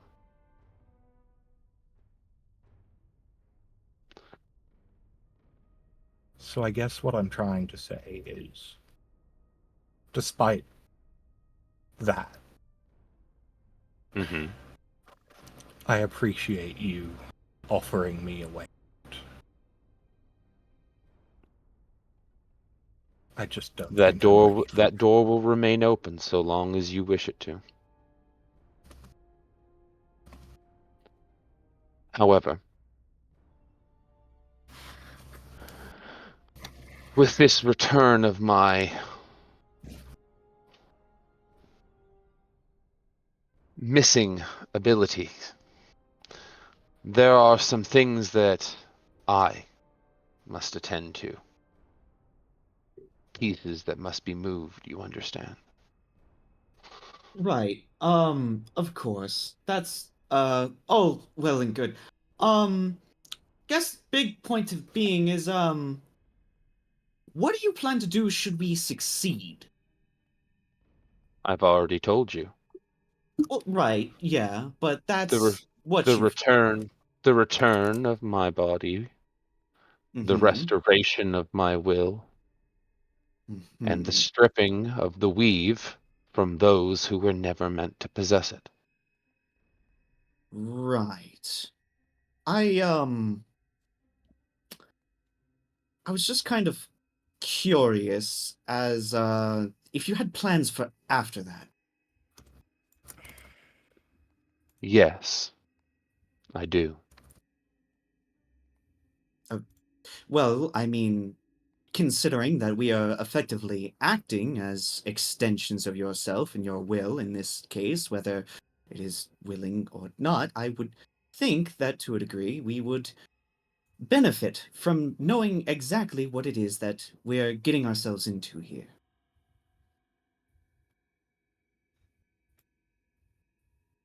If you would Uh, like a if you would like a preview of attractions to come, I would yeah. suggest you ask the collector. Mm, mm, I see. If I you see. want to know what the plan is, I would suggest inquiring there. Mm. Okay. I see now. Just one last little thing for now. What happened to Eldred Thorn? I mean, I saw it, but what happened?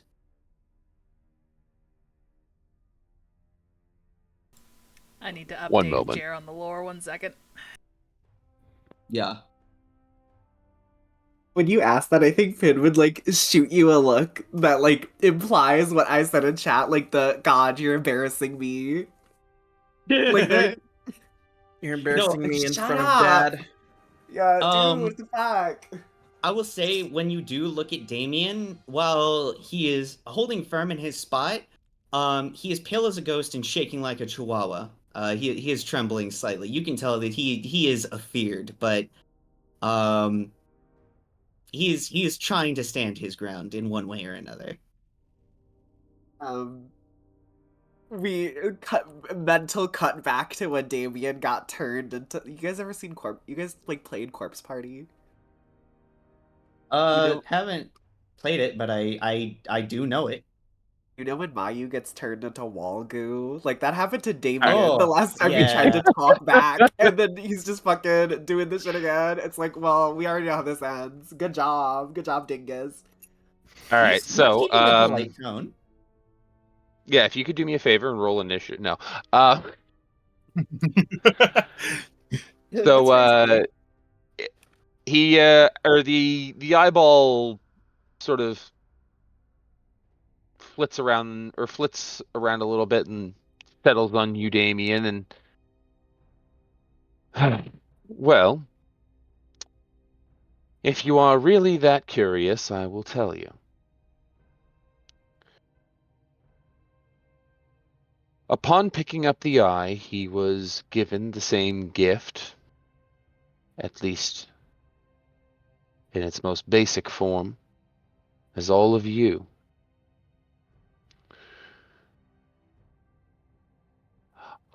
I don't need to tell you that absolute power corrupts. You know that.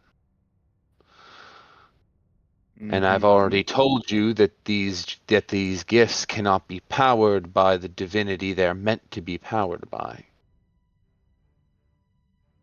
And Mm. so that force must come from somewhere else.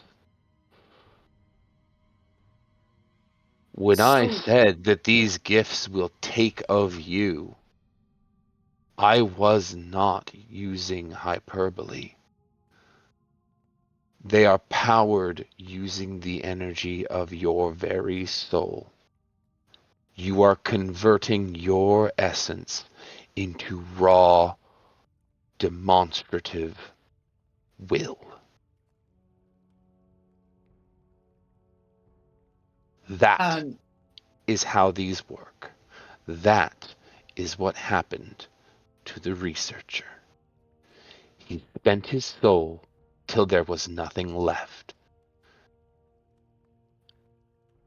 He's not so even in the graveyard now. you're telling me that the moment he got his hands on some sort of metaphysical power converter, he immediately exhausted himself? Spent every bit of power he had. Decided the best course of action for him was to start playing with time. Mm. I would recommend against that. It requires a significant amount of energy. One that, not to be condescending, but frankly, your soul is just incapable of generating. Well, I mean, yes, chronomancy in and of itself is highly improbable, so that much I can understand. I. Um, Ashram's been really quiet this whole time. Uncharacteristically so. And at first, it might have been a bit of fear. But when the return of his alignment shift happened, I did pick evil to neutral, by the way, for specific Okay. reasons. He sort of looks at Pin and he looks at the eye and he looks back at Pin. What's going to happen to Artifice when all of this goes down? It will decay. Looks back at Pin.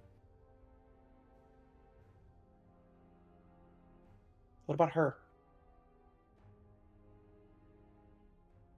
Them. I Yeah, raise my sorry. hand. Sorry, my bad. I was It's so good okay. about that earlier, and then just immediately smooth brained it. Yes. What about them?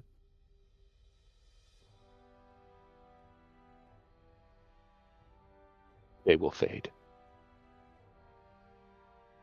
As will you all. Hmm. Pin's demeanor immediately shifts. Go on. Do you finish your thought?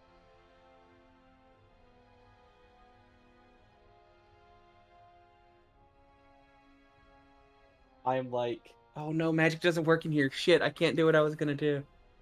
Shit. I was about to cause some real problems.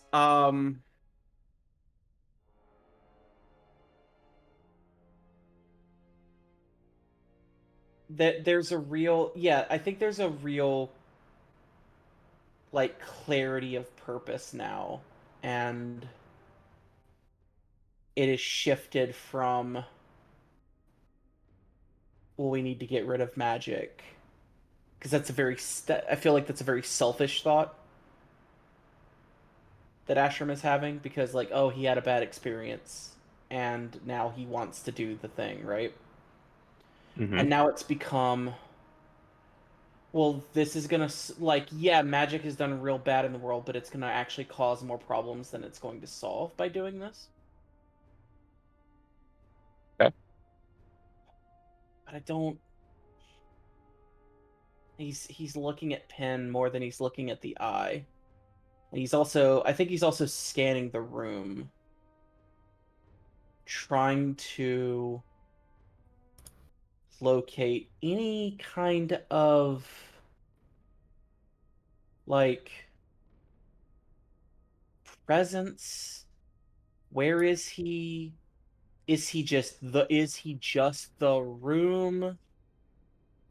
Is who Like, just the room? Aristos? yeah, or is he in the eye now? Like, is he the eye? I mean, you're looking at a manifestation of a deity, right? Like Yeah. who they are is all mixed up in a bunch of metaphysical stuff. Like we could start that conversation, but it's gonna take more time than I want to put into it right now. Sure. Um, but Aristos continues. He says,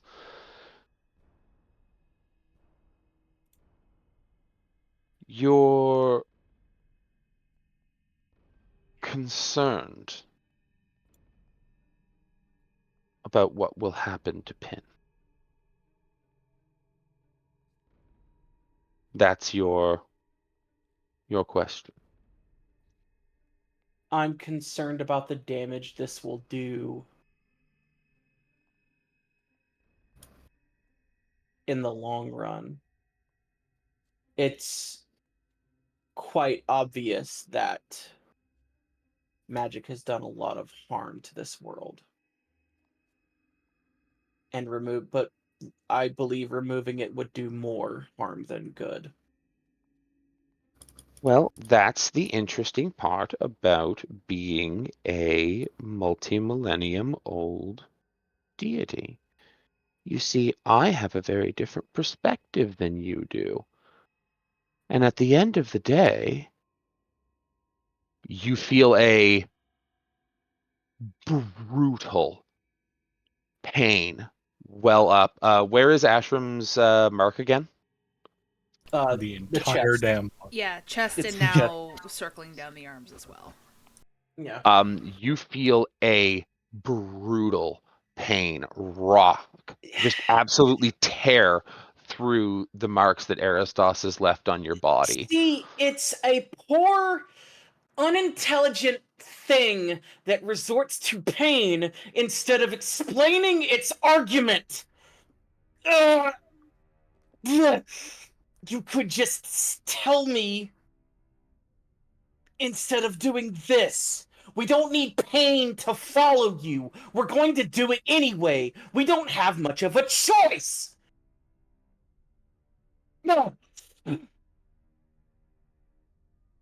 Are you Damien finished with your tantrum, child?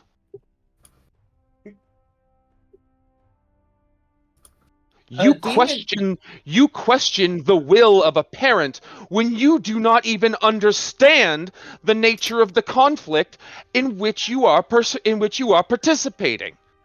Do not speak to me regarding the damage that taking magic from this world will do when I have watched nations, entire races and civilizations be laid to waste by the improper use of a gift I bequeathed. Don't you ever mention these words to me again, and you can feel a absolutely blinding pain tear through your mind as you quite literally forget the ability to string the sentences together that would allow you to question Aristos. You are effectively dominated into not being allowed to disagree with Aristos until further notice. He just rewrote your fucking brain. I mean, he just flips him off. That's the only thing I can think. His finger Yeah. like immediately breaks. Do not for a second forget that I am the one who holds the leash, Ashram. Do we understand each other? you do need us, though. And you need us functional to make any of this happen. I mean, for point of fact, you have stated that you've watched this go on for a millennia without, I assume, much ability to influence it. I assume that taking us under your wing and guidance was more or less making the most out of a happy accident, let's call it. Um, so for that, I would say that it would be beneficial for us to take endeavors to maintain some air of amicability. And as he points to Ashram, well, again, we have the present and pervasive talent of mortal kind to, well, be impertinent and ignorant. These are also aspects that we must maintain should we actually be able to serve you to the best of our abilities. I mean, Ashram is cut effectively in his capabilities if he is not able to question his surroundings. It is, again, one of the advantages and few benefits afforded by our kind. Our ability to, well, object. Do I you mean, seriously think that objecting to something is unique to you? Are you so arrogant as to believe that choice is something unique to you? no, I mean, you choose. You're choosing right now. Do you think that you offer some cosmic perspective that needs must be cherished? Pray, No, pray, pray, please come to the floor. Speak to the ant and ask him of his culture and his customs. I would if I could. Ask the ant what the ant thinks of removing the picnic. You are asking the wrong person that question because Damien absolutely would. Yeah. Damien just gives a very plain-faced expression. He says, yes. I'm so I sorry mean, for them. I say out of character. but that is just given to the fact that we exist on different scales. I assume part of And that is the such reason. and Why? such do you and I. We Yes. exist on different scales. And so forgive my objection and my impertinence when I tell you that no, I will not hear your objections regarding whether or not it is better or worse for me to rescind my gift.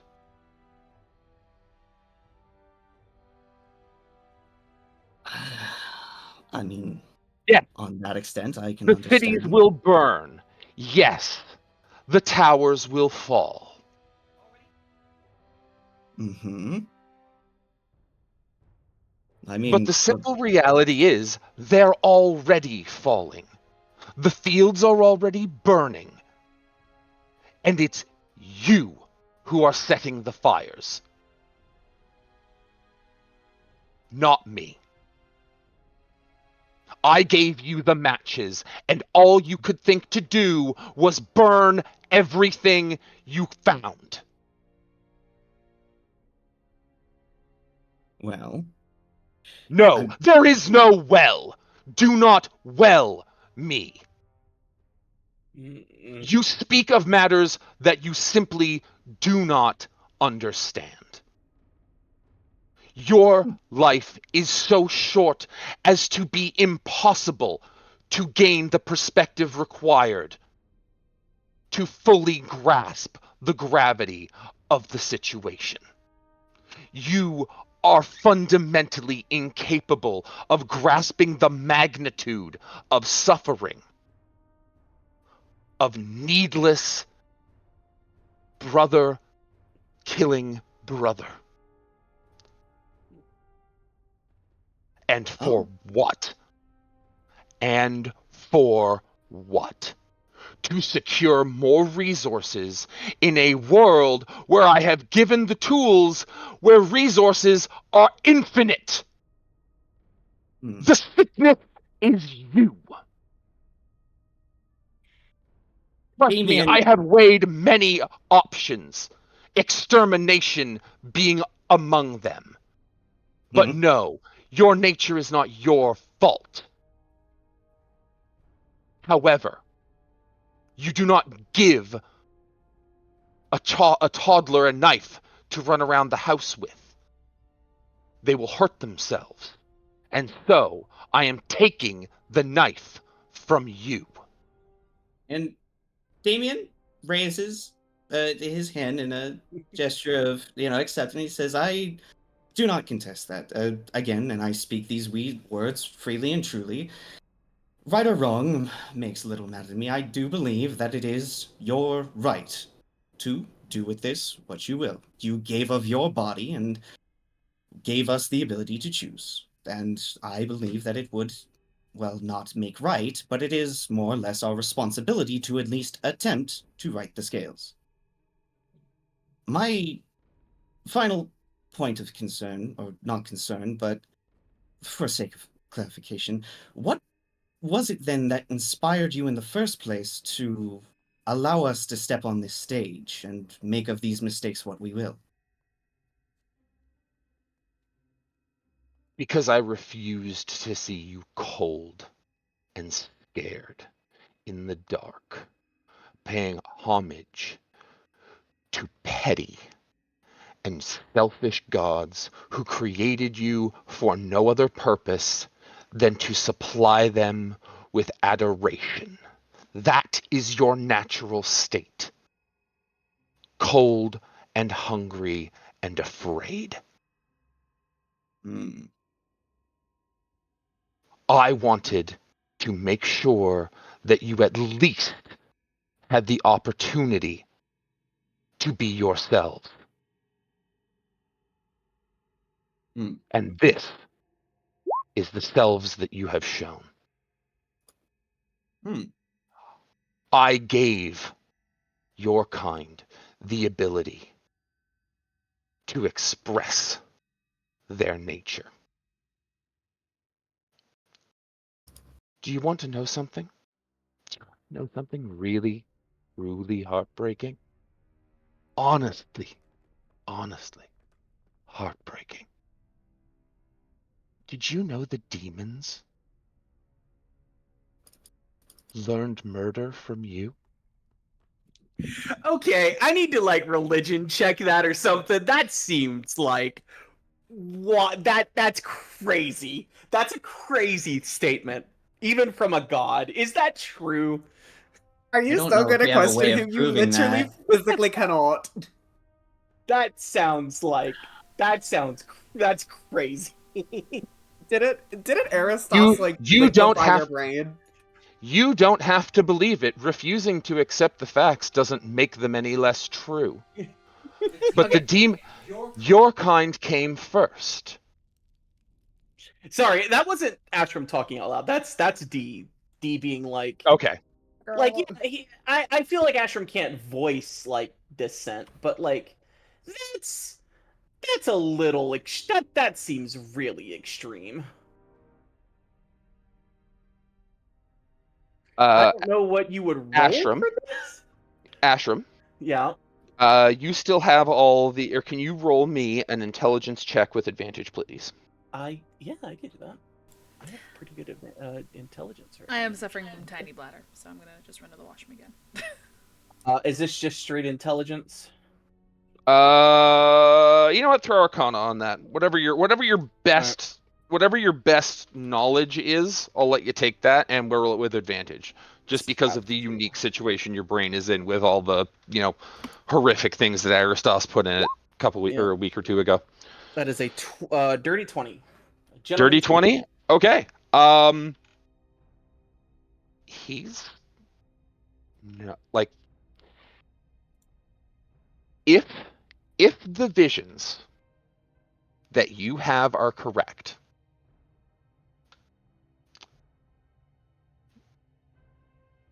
you were first. Mm. Effectively, the lords of the hells created demons after seeing what effectively what people would do amongst themselves. Probably just took those murderous souls and put them in the old demonographer. Yeah, that's tough. Yeah, okay. Like it the way you're explaining it sounds to me like he's taking a fundamental like, oh, they were going to do some crazy shit anyway, but he got the idea from humans cuz it's like, oh, well humans are going to kill each other cuz they're animals. Why don't we make it worse? It feels like he's stretching it a bit, like stretching it I a little bit. I would dare say I don't think I agree with that. It's like, who But cares again, if they were going to do some crazy shit? We can't speak to the certainty of that. Point that being, humans weren't being let me finish. Humans weren't being sure, incentivized to do crazy shit and did it anyway. That's the point he's making. I suppose. Mm-hmm. Yeah. Well, the issue is that after having the tools that magic provided, because realistically speaking, create food and water is a first level spell. Like Sure. there is no reason for inequality in a world where magic exists metatextually. Yeah. And so Aristos's thing is you just can't be trusted with it.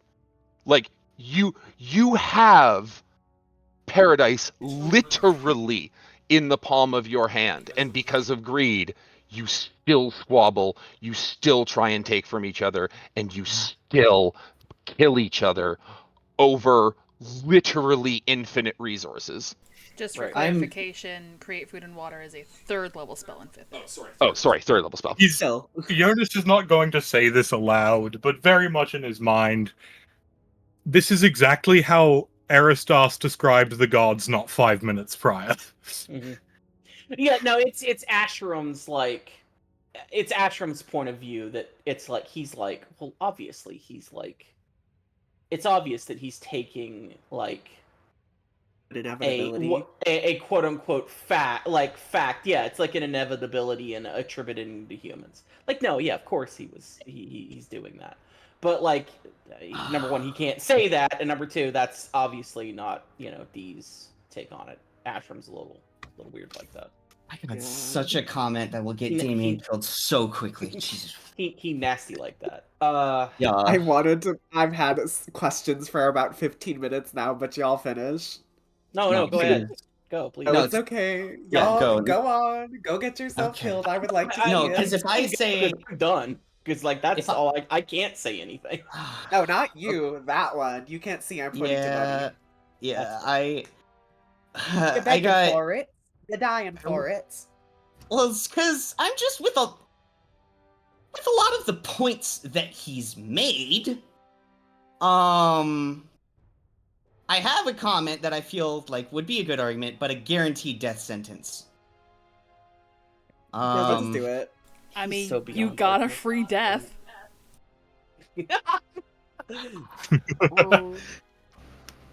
Okay. Please don't. Please don't die in Please front of do. Ashram. Actually, Please don't. enlighten the room. Enlighten. Well, because even scared shitless, Damien, if he sees something wrong with something somebody's saying, especially for such a matter like this. Okay. Damien looks up and he says, "So, before you entwined the weave with our essence, we were created, as you have stated, by the gods." I'm more or less just asserting that I am having that correct. You were created. Sorry, I had to make sure my microphone was working. You were created to be effectively food. Yes, by your count, before your intervention, we were a species created to fear and hunger. Two things, as far as I can take it, those were two primary serving operandi, which, again, helped fulfill the needs of the gods. They would help ease our fear and ease our hunger. But we were essentially, more or less, made to be afraid and be hungry. And acknowledging how impertinent it may sound, it sounds like you are, in a way, saying that we are evil for being what we were made to do, while ignoring that some of the best examples of our kind have worked great miracles in defiance of that nature with your very gift. There will always be outliers on the edge. Absolutely. But I have said this so many times that I'm honestly quite getting tired of repeating it, especially to you, because you strike me as a quite intelligent individual, and yet the number of times that I have to reiterate this very simple point is astounding. I'm genuinely perplexed at this. You just said yourself that you were made to be afraid and hungry. Where did bloodthirsty and cruel enter that equation, Damien? Where Well, did bloodthirsty and cruel come into afraid and hungry? Well, that is exactly... Where did perverting the laws of nature to see how far you could push the bounds of creativity Well, and take away a little girl's very essence of self? How dare you? Damien holds up his right blackened hand with two fingers. Two reasons. One, we were made as we are. You saw that, and you, as by all accounts you have stated, have far more knowledge, far more experience, far more everything than we had. Are you then saying that by your outside of your influence, that we were miraculously had these abilities? Was there, I don't know, I'm a limited existence. Did these concepts did not exist before you gave us access to the weave? Do you need a lore refresher, babe? Did which concepts are you asking about? Like greed, cruelty, that kind of shit? Greed, cruelty, murder. The big points of he's saying as soon as we got our hands on real power, we started doubling down on all of that. 1 second. My ass is confounded, personally. What point is Damien trying to make? He's talking like we were just in the we were born in the Garden of Eden. Like, no. Okay, OOC, Damien's point being, is he blaming us for being the root of evil? And we were just are that way, or Damien's point being, did our evil nature only start to manifest after his influence? And potentially that evil nature may be an extension of him.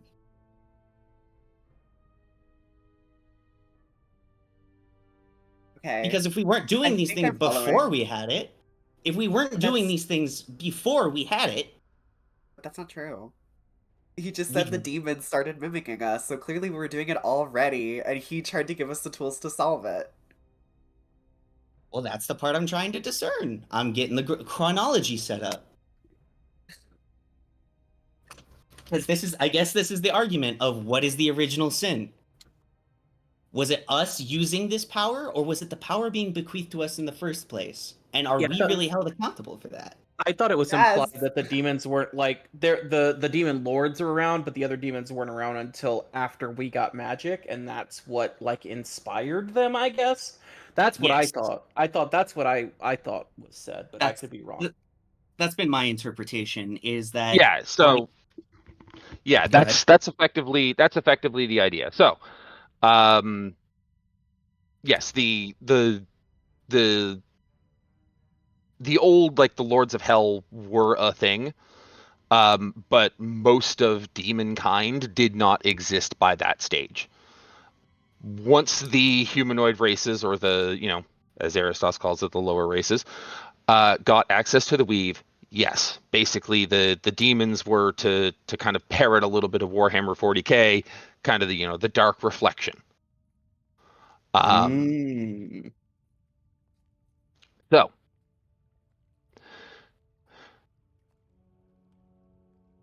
Aristos looks at you and says, I have borne my responsibility for this.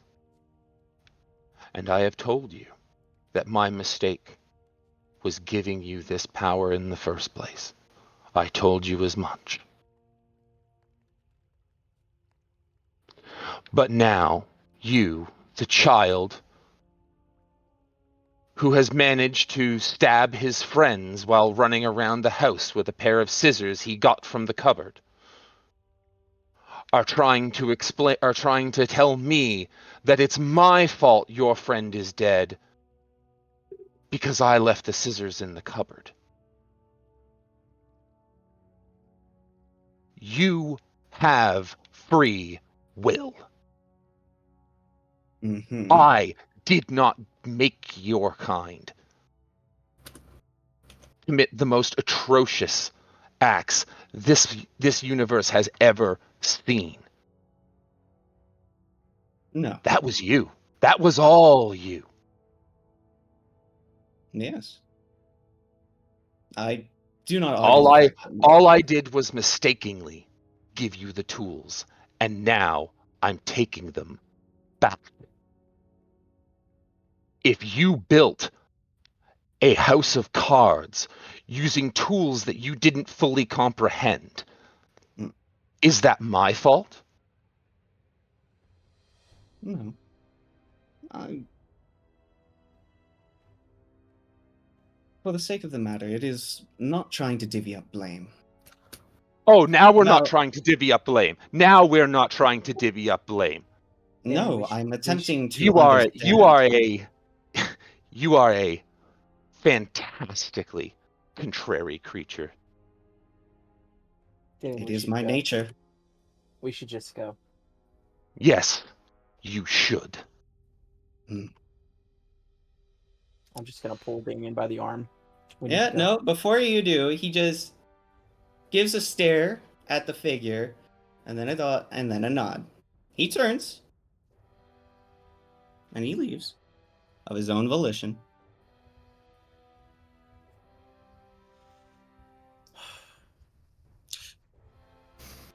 But before he leaves, he says, well, yeah. No. Palms Damien's face and No, throws him no. out the door. Stop debating. We're leaving. We're leaving. He's Stop not- debating. He's not debating. It's not debating. But he'll just go. He'll just go.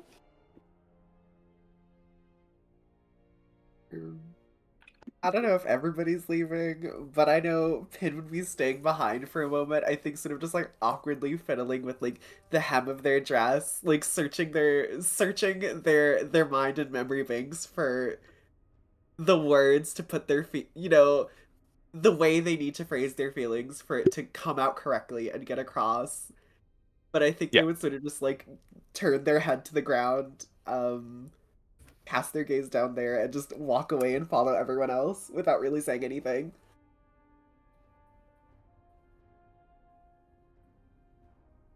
Defeated male Once- leaves. Once all the others have left, I think Jonas walks back into the room. Okay. He looks at Aristas. I have one question. Ask, Jonas. Why did your eye want to be used?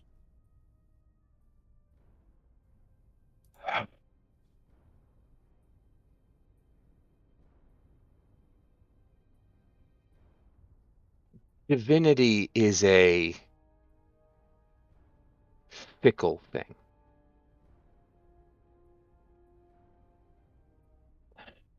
The simple matter is there is enough power contained within that eye that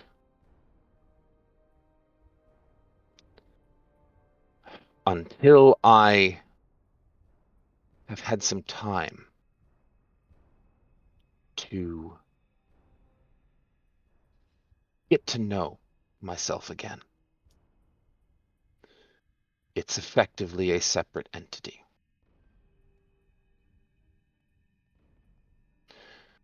There's enough juice, for lack of a better term, to allow it to effectively self-actualize. It was intelligent in its own regard. It had a willpower of its own. They all do. Jonas sort of nods. And they are, unfortunately, bent and twisted So they're like by my anger. outdated aspects. Sort of spent too long from the mind. Yes.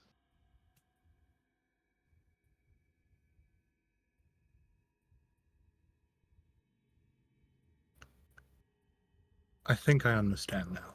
Thank you. Take care, Jonas.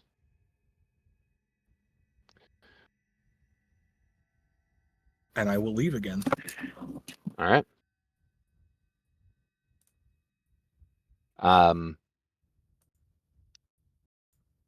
Pin.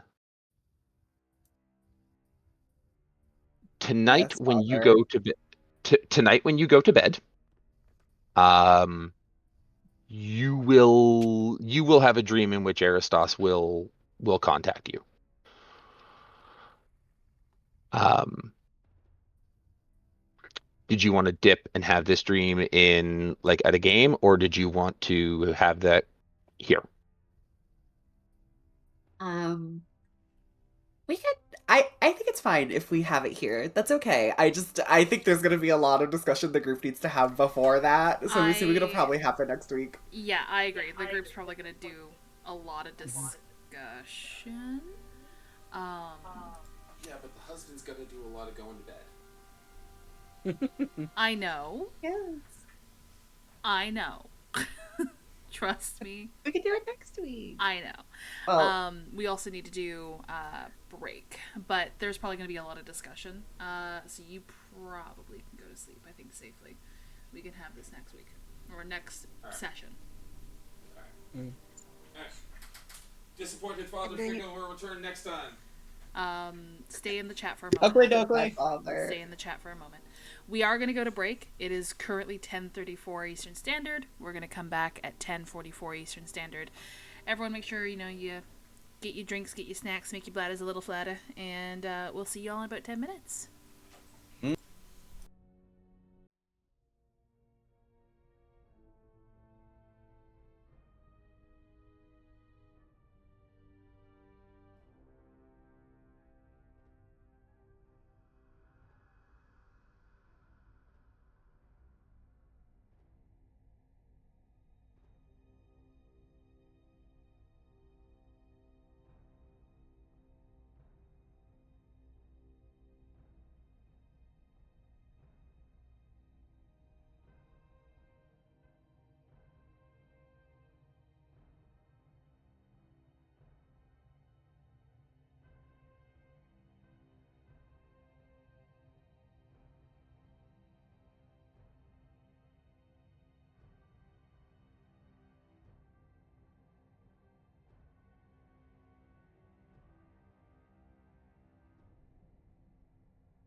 Hello.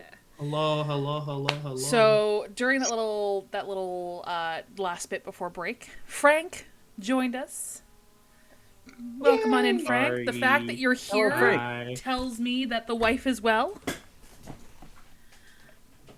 Oh, Just I don't like sort that of. face. Oh, okay, well, don't It was- disclose anything was- on stream. We can yeah, talk let's about just it say- after. Yeah, let's just say it went better though than last time, which is big plus. Okay. That's good. Simba, can you stop? No, I am cat. No, absolutely not.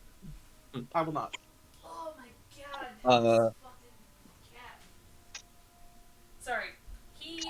No. He likes to eat onion skins, and no matter how much I think I've cleaned up all onion skins from cooking supper, he always manages to find one. That bastard. Okay, so you guys, as you leave Aristos' altar room and push past the dragon remains in that room before, you do start to feel a little more connected to the weave again. However, for those who are deeply magically inclined, something feels a little off still. Divination is just fucking gone. Yeah, I was actually going to ask if I can try to start casting like an identify spell on just like a random magic item or something, just to see if it even works at this point. Sure, what are you casting it on?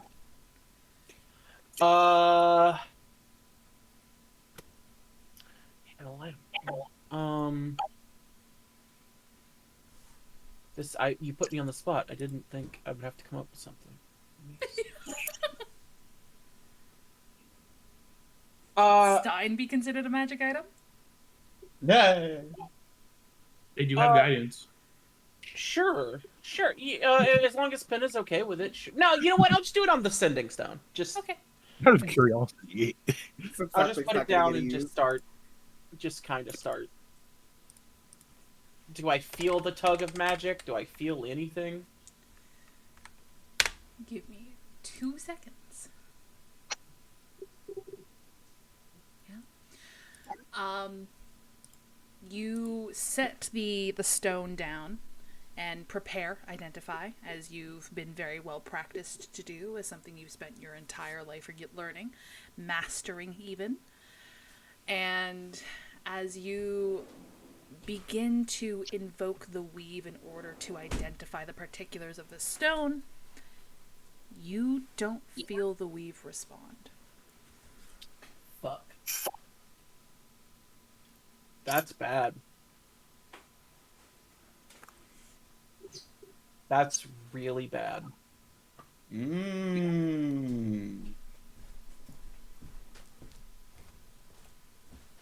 So that's couldn't... detect magic, comprehend languages, identify, all gone. Okay. So, At least in this area. consider obviously CC, good luck using your find locate object to summon Pin, but immediate thought, how are the arbiters going to track us? Fair.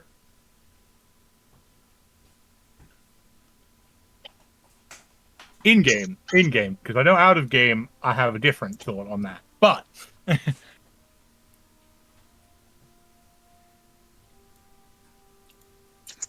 actually, even then, the sun. I'm double checking. Do I have any other spells that are... I don't think so.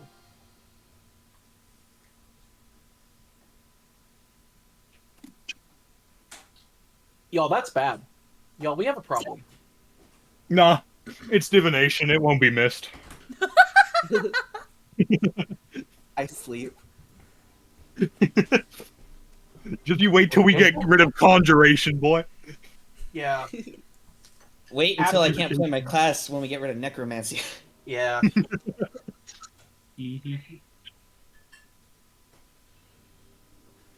So is Asher going to tell everybody we don't have divination anymore? Well, we don't know that for certain. Well, I said this out of character. Yeah, no, I definitely tell everyone. Sorry.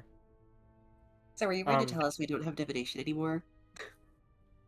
That was a joke. I was saying it in pin voice, so because I thought it would be. Oh. I see it wasn't very funny. That's fine. That's fine. I'll do it next time. Continue. Yes, Yes, Ben, I am definitely going to tell you that we have a problem. Divination magic no longer works, at least not in this area.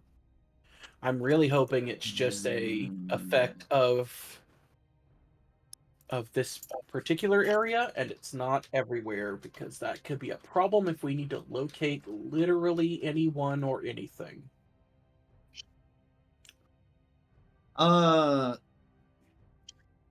Oko.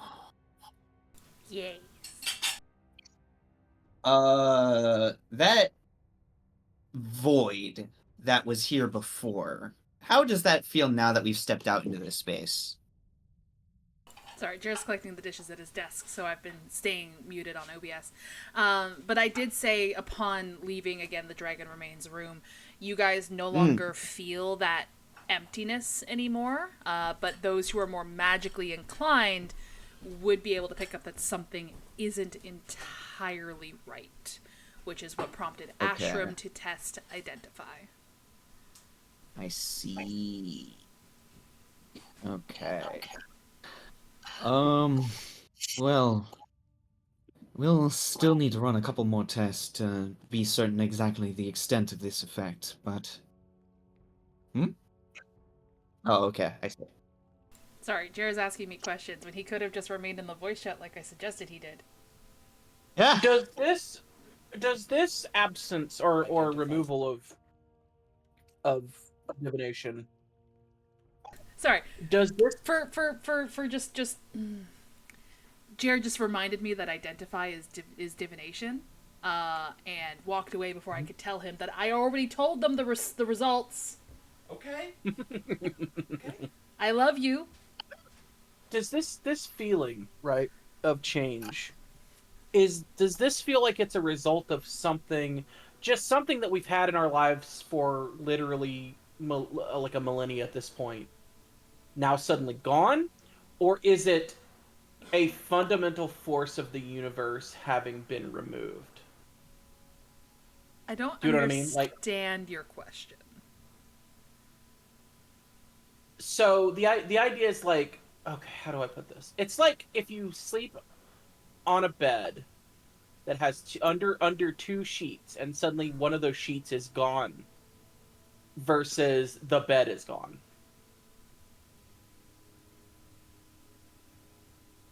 Does that work at all? Does that make even a little bit of sense? What? What I'm what I'm Okay, trying to ask may I? here is that when you think of the different, like, forms of magic, they're like layers on top of the world, right? And one of those layers has been removed. Does that feel like the reason it feels different to us is because we're so used to it that now we're feeling its absence? Or is that like, no, that's the way it was supposed to be, and now we fucked it up? Okay, the reason I specified those who are more magically inclined is because you guys have a closer connection with the weave. You guys, just basically, how do I describe? The tap isn't running at full throttle anymore.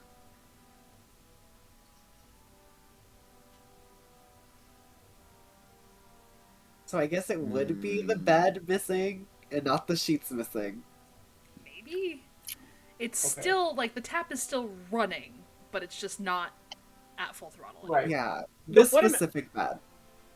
What I'm asking is, are we being tricked? Is this some entity that told us that he created magic so that we would go take the things that are creating magic in the world and removing them so he can have all of them? Y'all want him to be a ghost so goddamn bad. Is this what I'm asking? Is this a ghost? Are we It's being not haunted? a No, ghost. it's not a ghost. I know it's not a No, ghost. he's Can not someone, can Mono. someone put an Nah. aluminum You are foil not hat being on saved, D's my booty? god! Oh my Nah, even Damien abandoned that gods. theory a while ago. I'm like banging my head against a wall. I feel. D- Oh, Aristos, my heart goes out to you, my love. D, I need you to add one of those like tinfoil hats to like you're a little reactive next time we do this. Yeah. Oh No, it's just like gods. I don't know, man. What is I this? guess I'm just grasping at straws. I'm not saying any of this out loud. This is all going on in Ashram's head. Of just like, yeah, I don't know. It's just that change in the world is like, it's got him unnerved, I guess. Yeah, the god of magic took away one of the schools of magic. Yes, your character. That makes sense that he would be unnerved. I feel like Yeah. Ashram would take it as, oh my fucking god, the bed is gone. The bed has been evaporated. Everyone mind the hatches. Holy shit. That makes sense. All right. I do think it's not unsurprising though. Or it's not surprising because I was fully gonna test that the second we got out of here. But Girl, he told. We'll see. I'm so sorry. I was gonna say he told us he would do that. He was like, "So this journey's to eliminate magic," and you're like, "Wait, he eliminated bitch." yeah, but we didn't know if he was going to eliminate it all at once or if it was going to be as he got his parts back. Like we didn't know how it was going to work. Yeah, Aristos is Oh, over now we it. know. Well, think of it this way, right? The entire, like, Institute of Magic at Kelpsa is going to be fucking losing it. Oh, for sure. Which means we don't have to deal with them when we're in Kelpsa. They're gonna be busy. Yeah, I see this as an absolute win.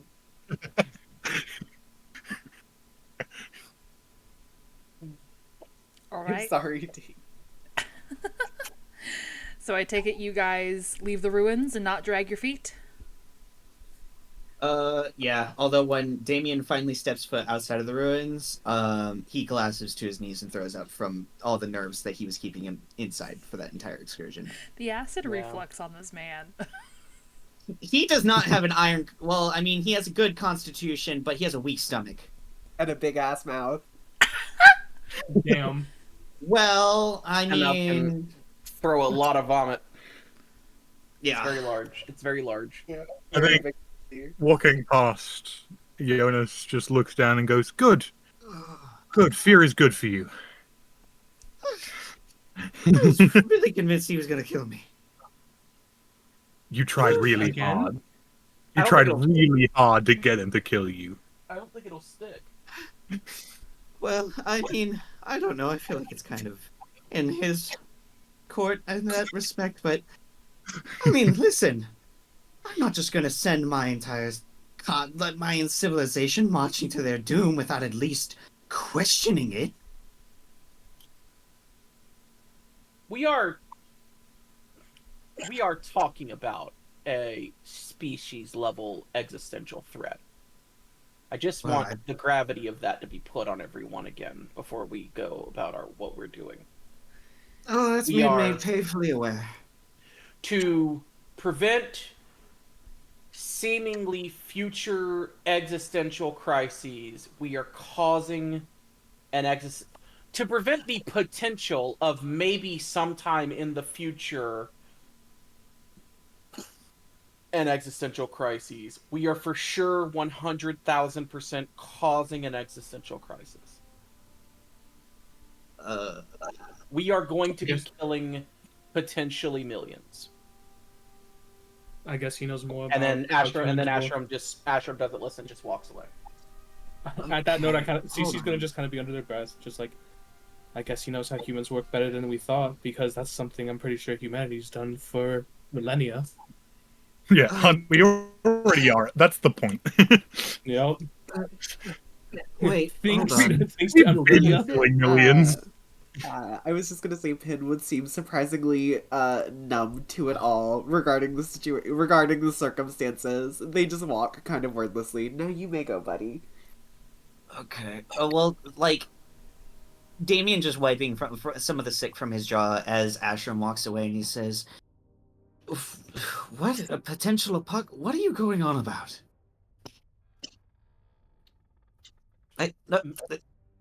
He scrambles up to his feet.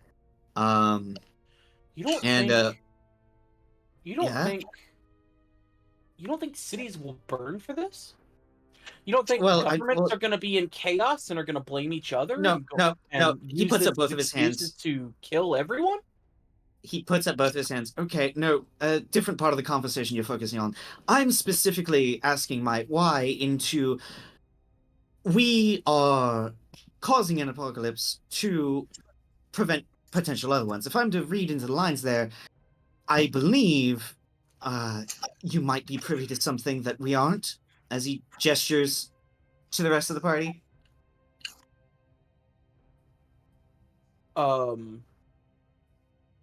mean, I've already told you about the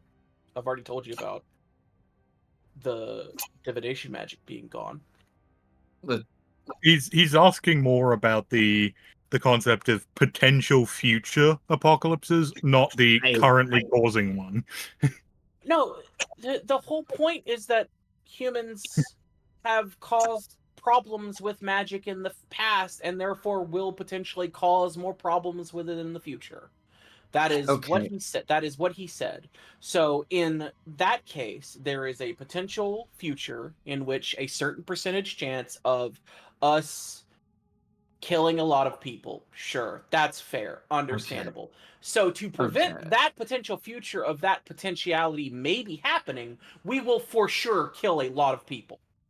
Okay. This is what we are doing. This is the cards on the table. This is the dice. This is the dice rolling. This is where we're at. Right. We are causing a genocide to prevent a maybe genocide. Well, I mean, yeah, which I understand that, and again, not keen on that. I just, from what you had said, it had led me to believe that mayhaps you had performed some kind of ritual and potentially gazed beyond the standard flow of time and perceived things that we, I don't know, try to gain some insight beyond what we know now. But I see now that that is not the case. There's no solving this equation. We don't fix this in a way that makes anything better. So the question is what do we do? What we can. Do you want that blood directly on your hands? Well, I mean, if we're viewing it from... Not secondarily, not tertiary.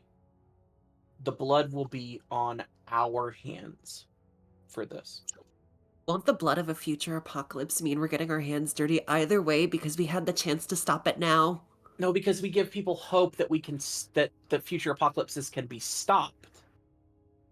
But they haven't been. None of it ever's worked.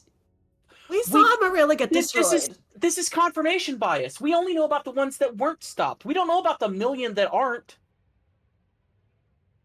I've only seen the destruction that magic has caused. He neglected to show me the things that magic has saved, that have the apocalypses that have been prevented. This spot here, who knows? That dragon in there could have killed an entire countryside for all we know, except a wizard and a cleric and a group of people came and stopped it and killed it and prevented it from doing it killed that. Itself. Listen, I'm pretty sure it killed itself. Well, that's the thing is we don't know. We have no way of knowing these things. This is confirmation bias. You know who the only person would know? Is him. And he's not exactly in his right mind. I don't think. Personally. Well, and on that I sense, think I he's would have to fairly take either. Maybe not. But I will also say that a death for any being is a traumatic experience and tends to be transformative. Take with that information what you will. Shut the fuck up, Damien! I don't believe that I will, but I hear what you're saying. I really wish you would. Whatever he did to Astrum, sometimes I wish he would just do that to you. Please. Just. And they start, like, miming, like, closing your mouth. Sometimes. Just. I'm. It's great that death is transformative. You're not the one being faced with it. You've gotten to be a passive observer all of your life. I'm sitting here as somebody who might stop existing once we're done with this. That will not. And I still think this is the right way to go. So what right do you guys have to tell me this is wrong? Pin, that will not happen. I will not let that happen. We will find a way to put you back the way you were. I will figure that out before this happens.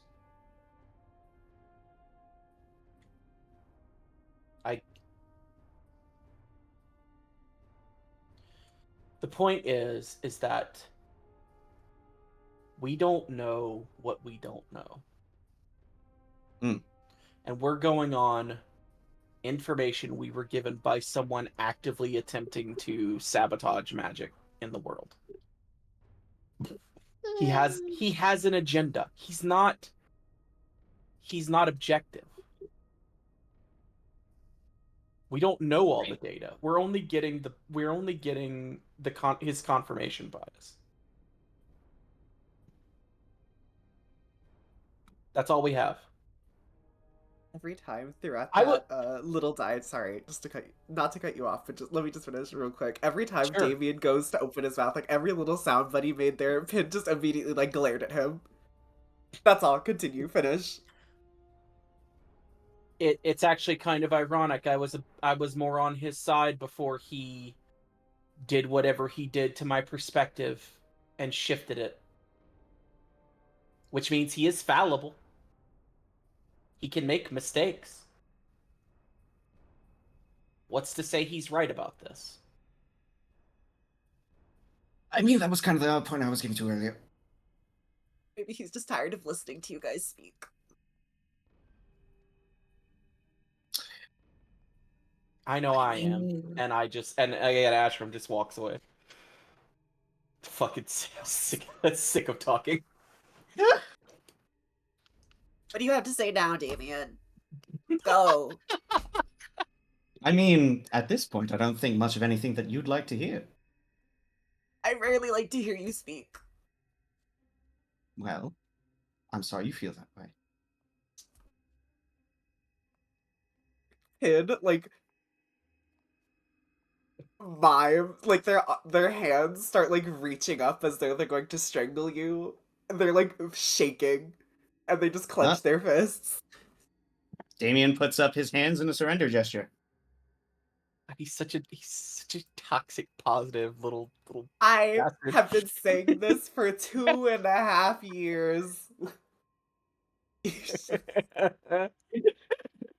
This is hell. This is my hell on earth.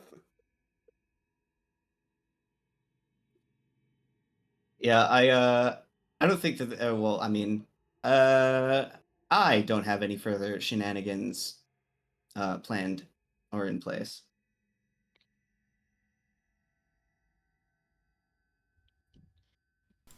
All right. Let's get to Kelpsa. Excellent. How do you Yeah. all intend to get there? Yeah, that's a good question. Yeah, so I guess probably after we reconvene inside there, those who don't self-isolate in one form or another to decompress the events. Damien, I guess, sits himself around the table that they've been using for meals and I guess as a conference spot. And more or less waits for whoever else will join him. Dungeon Master. Mm. Based on previous experiences in Kelpsa, Okay.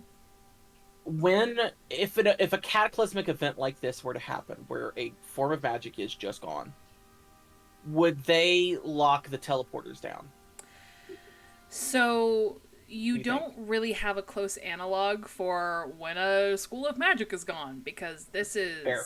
unprecedented. This is something that has literally never happened before. Right. However, you do know that sometimes they will shut down teleporters because they shut down some of them when the shit in Amarillia started going down. Right. Right. I mean, Mhm. that was a pretty big cataclysm. Okay. So logistically, we should probably get to the nearest town with a teleporter, see if it works. If not, we take the cart to Kelpso. That'd be Einborough, I believe. Einsborough has a teleporter outside of it. I'm going to be honest. Is there anywhere else we can go? If I see Einsborough one more time, I'm going to throw up. I cannot go back to that I mean, place. we don't technically astral have to crash. go into. We don't technically have to go into Einsborough. We can literally just like kind of go like we're going towards it, and then just go towards the teleporter because, like you said, it's outside the town. Correct? I don't want to get near it. If that's the closest, then sure, we are not going back into that town. Yeah, the I can't. closest teleporter would be Einsborough. But you guys theoretically, you're roughly up and about here. It would take a while, but you could traverse around the mountain and go back into Devcast, or you can just say fuck it and just start making your way to Kelpsa. A to B. I mean, I don't there see a is reason why we can't go straight to Kelpsa at this point. I mean, there we're is going. probably going to be some shenaniganery in between those two trips, so I guess it just depends on how quickly you wish to get to Kelpsa. Yeah. Looking at the map, do you have a map? Where's the map? Let me see the map. Where's the What if we just took the quickest route for the Yeah, first hold time in on. our lives? Yeah. I have to read So, What a Amarillo, novel concept! Devcast. What are you talking about? There's a Is- map in named locations, but it is the old map that Oko said they need to update. Right. I keep saying I need to remind do me. things like update the map and get art for, the arbiters and Yeah. Wonderful and beautiful Dungeon Master, remind me. Is I assume Einsborough is not on the way to Kelpsa, right? Like where No. we're at currently, we would go out of our No, way. we're like Fuck, let's just go. we're like dead east of Devcast. No. Let's just go to Kelpsa. Let's just go. Yeah, let's just ride Wait, along the coast. I think taking the time to get there would probably be good for all of our moods and heads. I will say, Yeah. let me pull up how long it takes to get from place to place again, which I think is in the Amarillia Murders tab.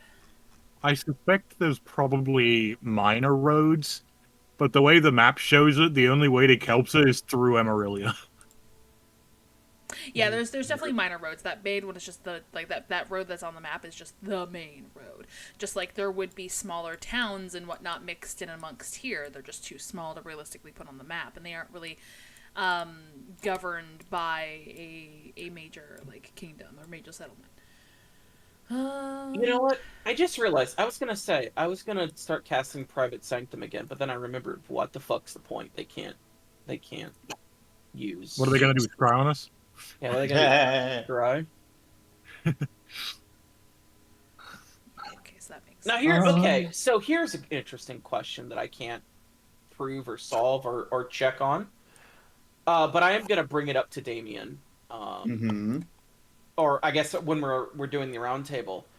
Do scrolls still work? Because I don't know if scrolls draw on the weave or their own magical power, right? Well, okay. Actually, again, it's more or less the scroll themselves don't really carry. All magic, more or less, at least as we functionally use it, is drawn from the weave. A scroll is more so just a means of activating a spell without actively knowing how the spell works. So, yes, they would probably go kaput. Okay. Delilah says thank you for the explanation on how scrolls work because I couldn't remember. Ashram says, why are you telling me how scrolls work? I know how scrolls work. Oh, that's a good point. So well, he would do it just to cover the basics. Just to let folks know, traveling to Kelpsa from where you guys presently are, realistically, can take 6 to 8 weeks. Christ. All right.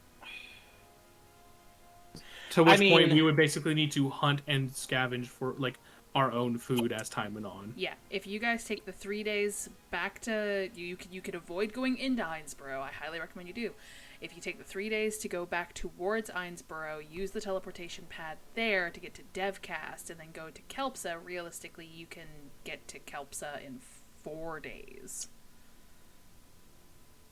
Damn. Yeah, the problem is that my only worry is that we get there and then the teleportation circle doesn't work and we've lost 4 days, right?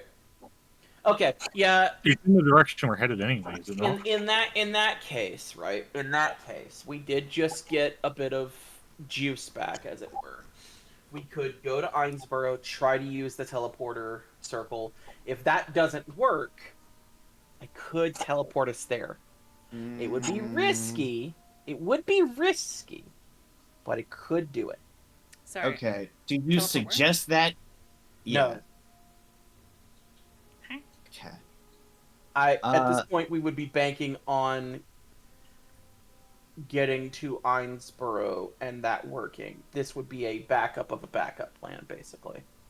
Okay. Well, but have you stated, as Ashram, that you intend, as a backup plan, to utilize your ability again? That was in character. Sorry, I don't have a character voice, but that was in It's character. okay. I object to that. Well, yeah, I don't want to do it. I'm Well, just yes. saying that's an option. But I mean this quite realistically. It is, while less time efficient, better to go on foot. I believe quite strongly that the less we lean on these vestiges placed on us, the better. Also, I don't know if CC's near shot, but if they are, CC would probably also mention last time you teleported us, you can't fit the caravan and the ox. I thought it was just because we didn't have, like, I could do a teleportation circle, which would be a lower DC, or sorry, a lower spell, and therefore easier for me to. Also, if you're all willing to get real cast. comfy and cozy, you could disconnect the ox from the caravan, put it next to the caravan, sit on the ox. But I don't think Yeah, I've actually seen the Kelpsa. I don't think I've seen the Kelpsa teleport. Wait, I would know this. As a wizard from Kelpsa, that would be ridiculous. No. I mean, so the way Keen Mind works is it's something I can memorize that I've seen within a month.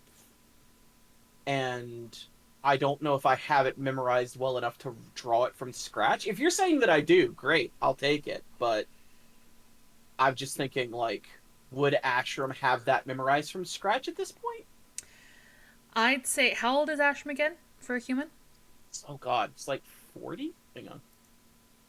I want to say he's 40. He's either 35 or 40. I think I originally wanted to do 40 and you said 35. Yeah, I think... Let me double check his bio.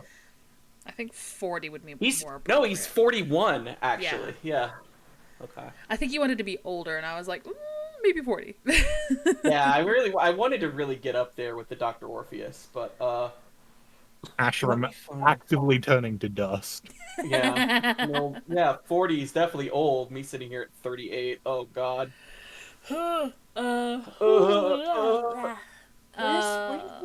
would say, given Ashram's connection to Kelpsa, the fact that he was a wizarding prodigy and an instructor at the Locksmith Institute of the Arcane, Okay. I think you might know a teleporter fairly well. Okay. That's fair. I mean, if it's one that I had to, if it's one I had to use on a regular basis, then that would make sense. Yeah. That being So said, I could. There's one that you would know very intimately, and that would probably be one of the teleportation stations in the Institute. But I'd say maybe with a successful history check, you Okay. might be able to remember the ones not in the Institute. Okay, then I'm gonna do that and attempt to draw it in my book so that Give I me have a it. history. I'm actually think I'm good at history, if I remember correctly. I love being this scholar or this lore master. There's a reason why it was not put in the game. It is broken.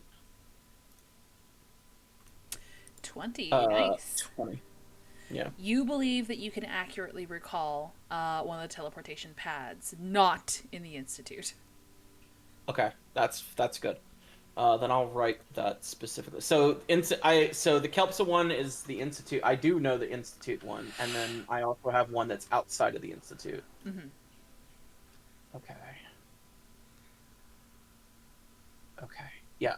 So I go ahead and just draw that with regular paper in my book, and then just sort of look at everyone. It's like, if push comes to shove and we really need to get there quickly, I could theoretically make a teleportation circle and we could all go through it as long as we're like, as long as we rush. We can all get through it, including the Ox. The reason I didn't do that before is because it does take, I think it's like a minute to draw the circle. So as long as we need, as long as we have a minute, we'll be fine. I hear suspicious dripping in my kitchen. I'm just gonna. You guys keep RPing. I'm just gonna. Yeah. Yeah, go check that out. Uh, So if yeah, absolutely necessary, yeah. I suppose, but let us put that at the option right above dying of our own volition, because I believe in buying being in these powers is a one-track way to that exact course. Sure. Um, 6 weeks of travel is not gonna work because by then, I feel like if we're gonna take advantage of this divination, we need to do it quickly. well, so I will say, um, if the teleporters are down and then you do a teleport circle to just go into Kelpsa, I haven't lived in Kelpsa, so I don't know, but wouldn't they be kind of pissed if we basically teleported in when their whole point was to make sure nobody did that? Well, Because I thought our whole point was to kind of go in, we for could lack of a better play. term, We could sneakily, considering play. We could play fearful nobles slash scholars slash adventurers who didn't know that it was shut down and we were coming into the city out of fear for what was going on. There's many things we could do. That I'm sure they have protocols for this. In fact, if the DM were here, I would ask what those protocols are.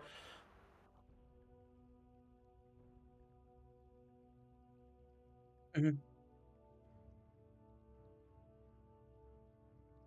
Okay. Yeah, Okay. so there's going to be a custom system. We're going to have to go in and, talk about these things, show paperwork probably, but there will be ways to get through the chaos, I'm sure.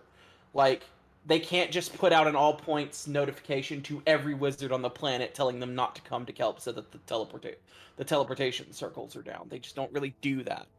Now But that they totally could. does I was pose about to say, Ashram Mhm. point of fact for you. Because Kelpsa is the kingdom of magic, they will 100% be trying to, and I don't know if this will work because I gotta double check what the spell school is.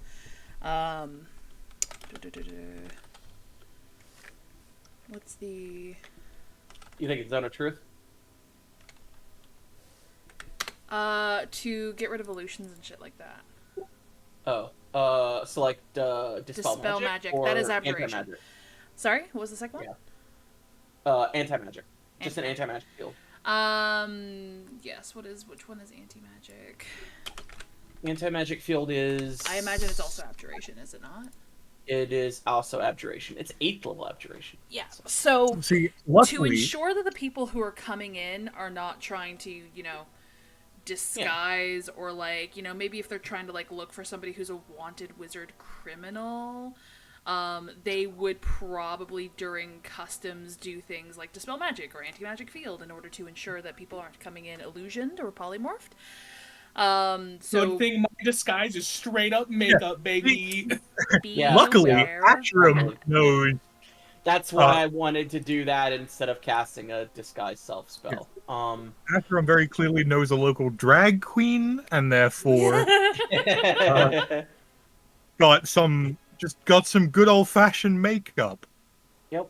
Yeah. I sort of look over at Penn and Stein. Are they going to be okay if they go through that field, the dispel magic fields? Like I assume Stein might get Ken will probably be deactivated, fine. but once moved away from that, he should be good. Warforged are iffy, because technically, Right. the current iterations of Warforged, especially of the type of Warforged that Pin is, they have a spark of a spirit. They're not Right, so much a magic item as they are their own individual. Interestingly enough, another thing that Kelps and Customs might attempt to do is also detect thoughts, and detect thoughts is divination. Hey, Sure. we're good. Someone's We're like, so "Let's explain it." back. Pen, just be aware if you go through customs, you might feel a little bit of disorientation or discomfort, but it should not affect you too permanently. I can't foresee them wanting to do anything to the carriage or the ox except cursory checks, because shutting down the oxen would... How are they going to move it? It's like a 20-ton oxen made of metal. Like, I can't foresee them doing much to it, but who knows? Unless it's like a field that they can turn off and on, then maybe, but let's not rely on that if we need to hide anything or make any changes. Yeah, I as long as we keep things above board and mundane in terms of disguises, we should be fine. I gave everybody their paperwork that asked for it, so everyone has that paperwork, and not their actual papers And- for anyone who needs it. And the best part, they can't read our minds, which is pretty great. Damien, you didn't ask for it, and neither did Jonas. I have that written down. I asked, and you're like, "Nah, we're good." Jonas, I would.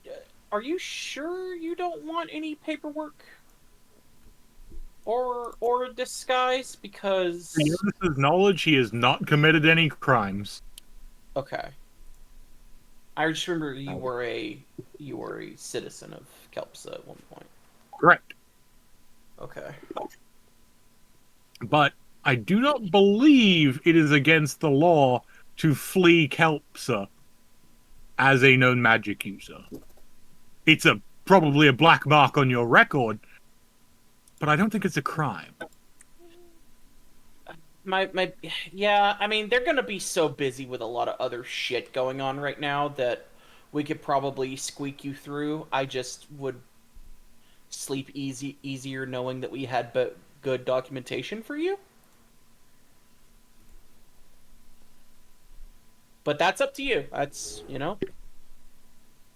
But Damien just gives a shrug and he says, well, at least in regards with the city of Kelpsa, I don't particularly see why there's any real need to hide who or what I am. I mean, I don't have much of a desire to do that anyhow, but still, I don't see a need for it. Plus, let's be honest, I'm a terrible liar. True. CC just eye twinges. I know.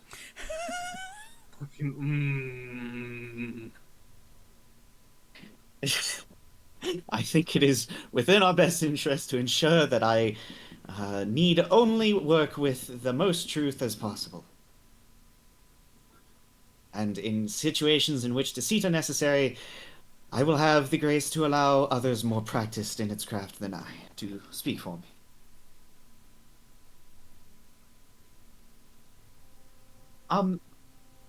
Which does stand. When we do get to Kelpsa, we will most likely be, well, if my estimation is correct, the world will be responding to potentially the absence of divination as a whole, or maybe not, potentially could still be localized, we aren't sure. But point being, it may be point of fact that with things as turbulent as they are, they may reject us at the gates. Or refuse to allow us in unless we have, well, business. So, my point being is, what's our cover story? Is I asked really nicely. the magic circle Maybe that not I that. remember, is Bar it College of Eloquence is like, please let me talk. I promise it totally will work out if I just ask pretty please. is the circle that I have, is it within the walls of the city just outside the institute? Yeah. Okay. So we actually don't need to go through the city gates. We'll have to go through the customs at the magic checkpoint, but I believe they're going to just assume we've been here before. Also, I might be able to help. I know the city quite a bit, being raised here. You know, I can come up with some ideas and I can float them by CC, and CC can kind of talk for us. How about here's the easiest way we do this: a truth based in a lie. We're there for business on behalf of a collector. We're there to see someone who deals in oddities. It makes Sure. sense. That's fair. Yeah. That works. Damien nods. Yeah, I mean, that sounds solid to me. And technically, Damien, in case you're worried, it's technically the truth, so it's not even a lie. Damien Technical smiled. truths are my favorites. It is exactly why I think I'd be able to keep a straight face when saying it. And again, important to remember, they can't read our minds. So Well, I mean, should be fine. Damien points up the finger in the unactually position. By the means of magic, there are some species that possess some form of innate telepathy. Not to disconcert you. Yeah, but like, would that still work? That's weave theory that I'm not really sure that we can weigh in on at this point in time.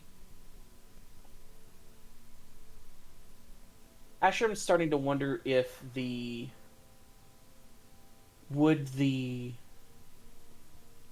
Arbiter's ability still work? Probably, right? And now Well, he's thinking about what those. Okay, I have to go to a library once we get there, because. oh yes. Because this has opened up quite a can of worms. Well, that's exactly the point being. As verbatim, the entity stated that they expressed a desire to remove our connection with the weave. Now, as that does alter many races' capability to interact with the metaphysical world largely, not every race interacts with the world through the weave. We'll have to think about it. I'll have to figure this out. Something to consider.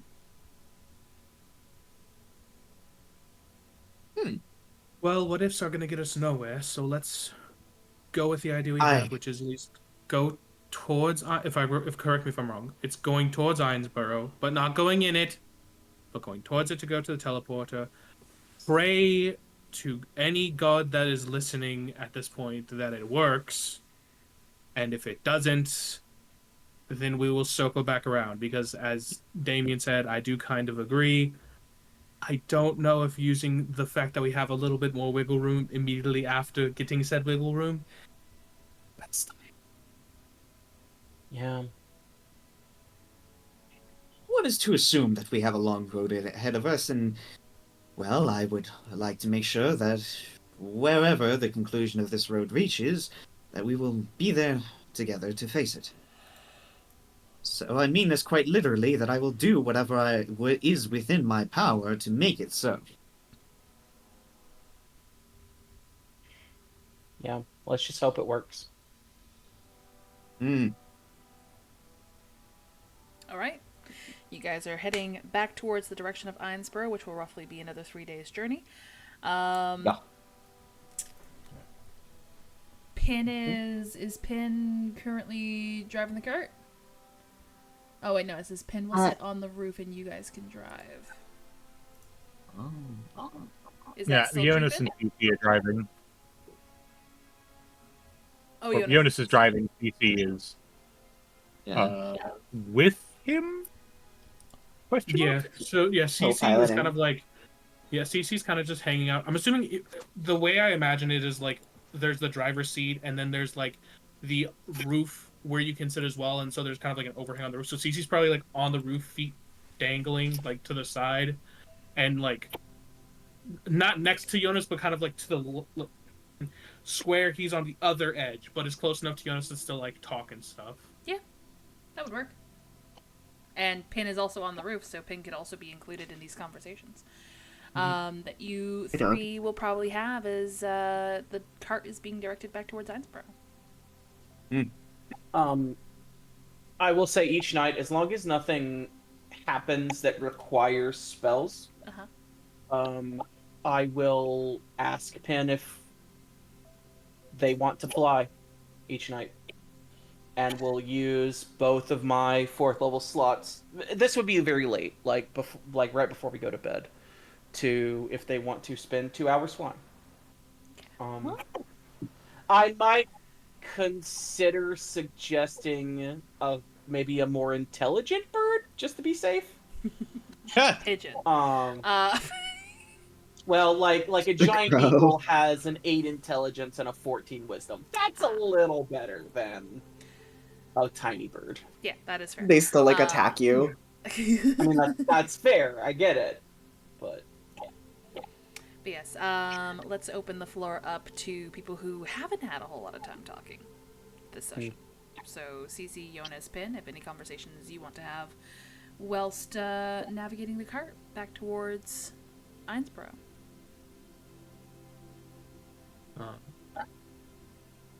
Actually, one thing I do want to do before because CC's going to check in on Pin, because even though I don't know, out of character, I have no idea what the fuck happened in the past 2.5 hours since I got here. I have a sinking suspicion that I don't think everyone's doing so hot. Call me crazy.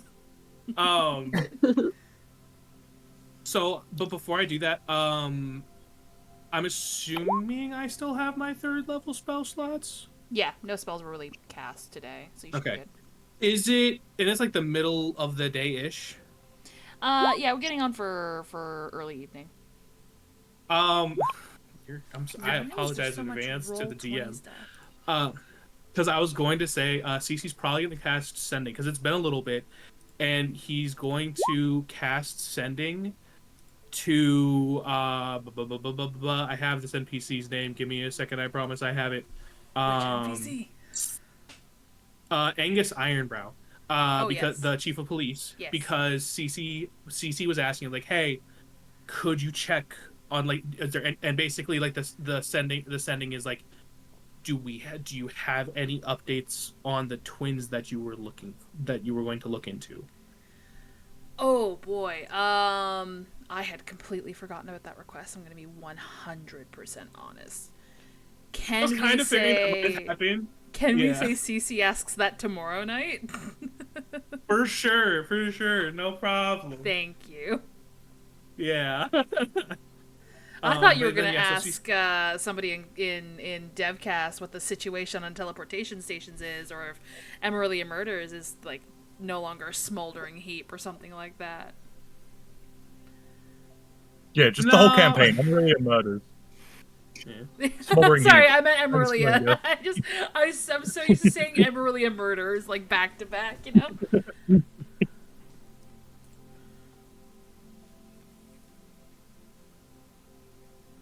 And if you're wondering, Oka, what that perception check was, that was Jonas attempting to figure out, or like, sort of keeping an ear out to see if there is that uncanny emptiness in the woods that we were feeling on the way here. But I think they were doing this like right as we were leaving the cave, and that snapback of all of the Ravenous coming back at once from Yeah. being somewhat suppressed probably led to a difficulty in perception.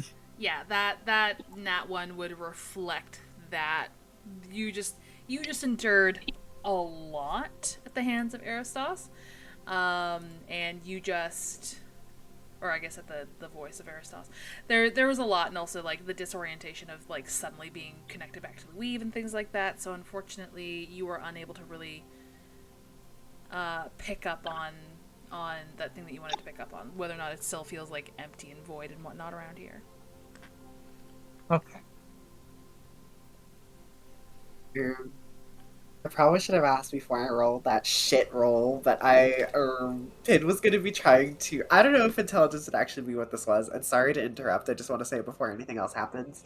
Pin was going to try and on the top of the caravan with whatever space there is, set up a weird like little nook hovel for themselves using pillows and sheets and blankets and sticks. Something that they could, just to have a little space for themselves up there for whenever they need it. Would that be intelligence? And if so, please let me reroll that. Have mercy. Let me think.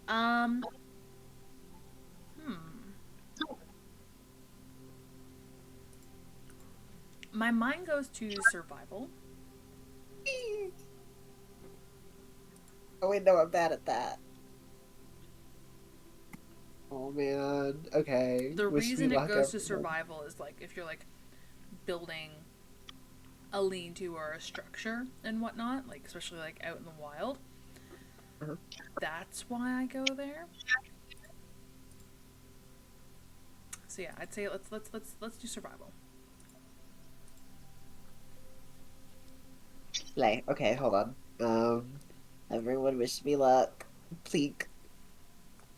God, why does fucking everything hates me Oh, today? never mind. I was gonna say Bardic Inspiration if you want, but I don't know if that's gonna help. Oh, hold on. Wait, what if I have an idea? You see, I do have Flash of Genius. I'm pretty sure I could just give myself a +4 to this. Oh, When you or another creature third review, yep, I can. So I could do that, and you could give me a Bardic Inspiration. I got you.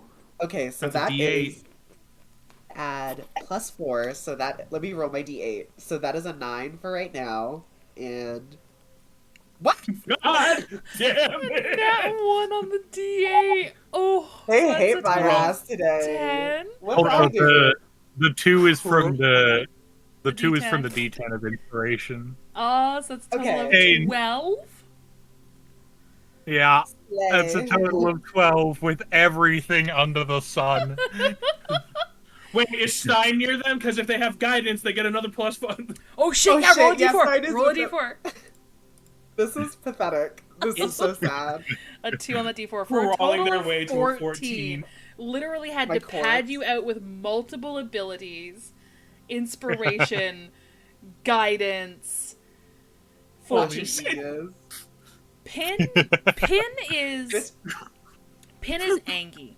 And you know, like when you're trying to do something and the world already fucking sucks, and any minor Yeah. inconvenience just either embroils you with rage or makes you want to cry? Felt personally. So, Pin, you're trying to Yes. set this up, and anytime, like, say, the sheet detaches from, like, the sticks that you're trying to attach them to, you just immediately, and you just grab the sheet and you angrily try to put it back. It is. You have a fort on the roof of this caravan. Through sheer spite at this point. It is not the best constructed thing, and honestly, if the winds pick up, it's not going to last. But you know what? It's good fucking enough, and you're sitting under that fucking sheet. In spite of it all.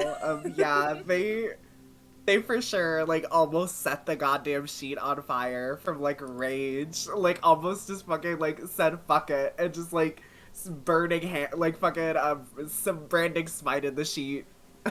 But here they are now, slightly singed tarp, propped up by pillows and sticks, maulding. Thank you. That's all. Y'all could continue. I was harrowed. Again. God damn. Honestly. Oh, Frank is back. So I'll Uh, bring back the cam. sorry. No, it's okay. I just wanted to give you and your wife some privacy. She was going to take a nap. She's still very dizzy and blurry vision. No, it's completely fair. You know, I was gonna say, that. So yeah, so obviously, like CC at this point is gonna go check on Pin, and like once the, I'm assuming the fort is Pin sized and not CC sized. Wild assumption. But I CC's think going that kind would of be just accurate. Yeah, it's Yeah. more so pins. CC might have to sit outside of it. yeah. CC's going to kind of just sit outside of it and be like, I'm here if you want to talk. You don't have to, but also just say the word if you want just a little bit of silence to just scream and have no one here to just let it out. Let me know. And he kind of like plucks the strings of the strings of his instrument like just enough before the last note, basically like ready to cast silence if Pin asks.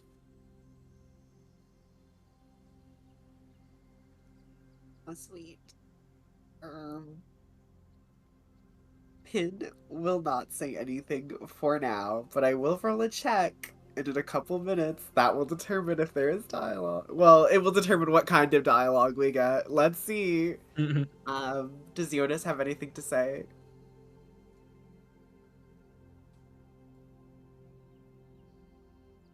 I was muted. I think he is just very focused on his own little world at present. So, probably not. I see. Thank you. Oh wow, I just heard myself through someone's headphones. That was disgusting. Oko, how does one roll a Tinker's Tools check? I put my fingies together. Well, you see, that is an excellent question. Slay. A hotly debated topic. Internet says roll a d20 and add your proficiency bonus if you have proficiency with that's the fair. tools. Which I do. I imagine you would. Dude, I'm scared to roll a d20, let me just say that much. Oh my god. There you go. Guys, we're so fucking back, actually. It's so over. We're so fucking back. The How many gods times smile did we do upon it in me. the session? Literally, I've suffered enough. Finally, I win. So that's a 19 total. You may ask why I was asking and what Finn might be up to. Nothing nefarious, of course. I think they were just using whatever scraps of metal they had in their pack to attempt to create like a little very crude facsimile of a mockingbird really quickly. They're just gonna put it together. Cute. Over table. What the fuck happened? I need to figure out why a mockingbird's going on. It has been Pitt's favorite animal since the inception of the game. Yes. It is also even shown on their D&D info card. If you go to the Inkstained fan tab of the Discord and check out pinned messages, you'll see it. But yes, you are able to put together. You are able to put together a mockingbird. Were you intending on making it fly or just to be a statue? They, I think, would be attempting to make it fly, yeah. If that could even work. Unfortunately, I don't believe that roll would have been high enough in order to incorporate flight. The components are there, but maybe in your frustration at the moment, you're unable to make it work.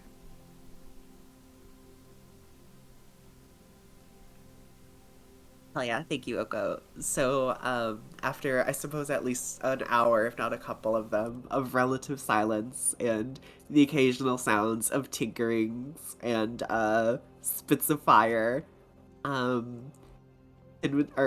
would sort of just hear, like, a little, like, Can't seem to get it right. Everything okay?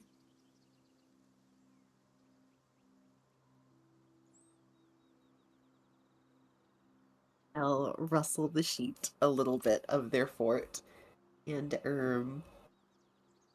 poke their head out and hold out their like little mockingbird friend and then just be like, does this look right? Like, it at least looks the part of a bird, right? Better than anything I've seen anywhere else. I'd say that if you didn't told me, I'd think it's almost real.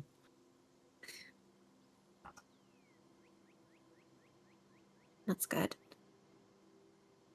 I've never been able to get the flying part right. Well, I mean, you've already taken a lot of the steps to at least make it.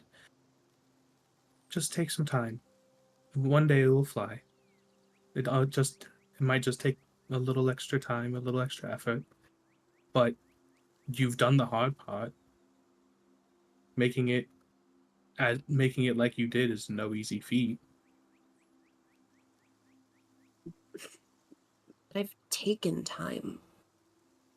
It's not even the first time I've tried to do something like this. And I think Pin, in my mind, most of Pin's like little electronic things that they create have like little wind-up keys that activate them. So once again, in their frustration, they would just try to like twist the key and see if that would cause this thing to spark to life and watch it fail again. But you can continue. Also, here's a question, Pin. Is this the first time though that you've been able to make it like this?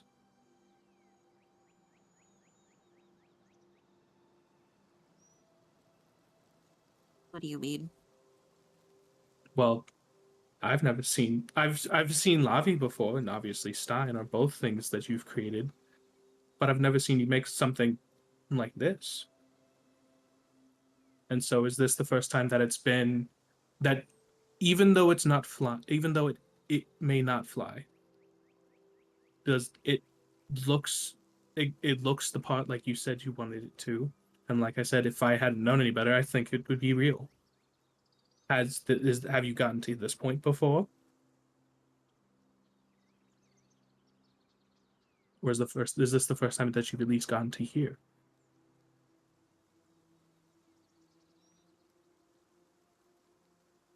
I think Finn would look at it for a moment and ponder, and then give like a little smile and just be like, Well, yeah, the first time I've gotten it this close.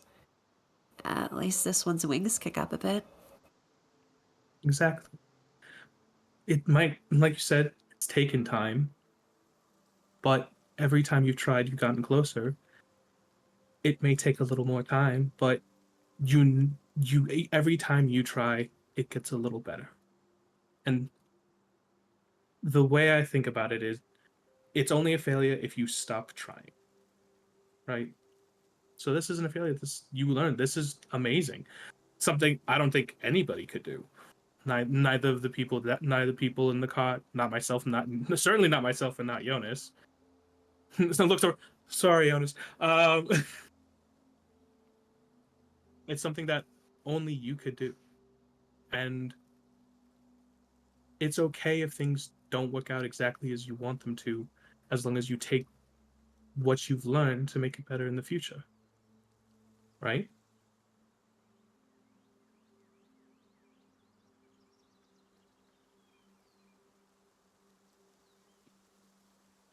Yeah. I agree with most of that, outside of the part that no one else could do this. If they put their mind to it, people are capable of anything, really. That's true, but I don't think anyone could do it like you do. I mean, do we know other artificers who can make constructs? Absolutely. But I mean, even you've seen Frankie, and I'm blanking on her name, and it's gonna bother me. Yeah, what was her name? Oh, Frankie's Vivian. artificer? Vivian, yeah, you Vivian. got it. Yeah, Vivian. I was like, oh, thank you, note taker. Yeah. And even Vivian said, what you were able to do with Stein alone is extremely impressive. No one can do things the way that you do. Could someone try and create potentially a Mockingbird construct in the future, or potentially may have done so? Sure. But no one's done it like you.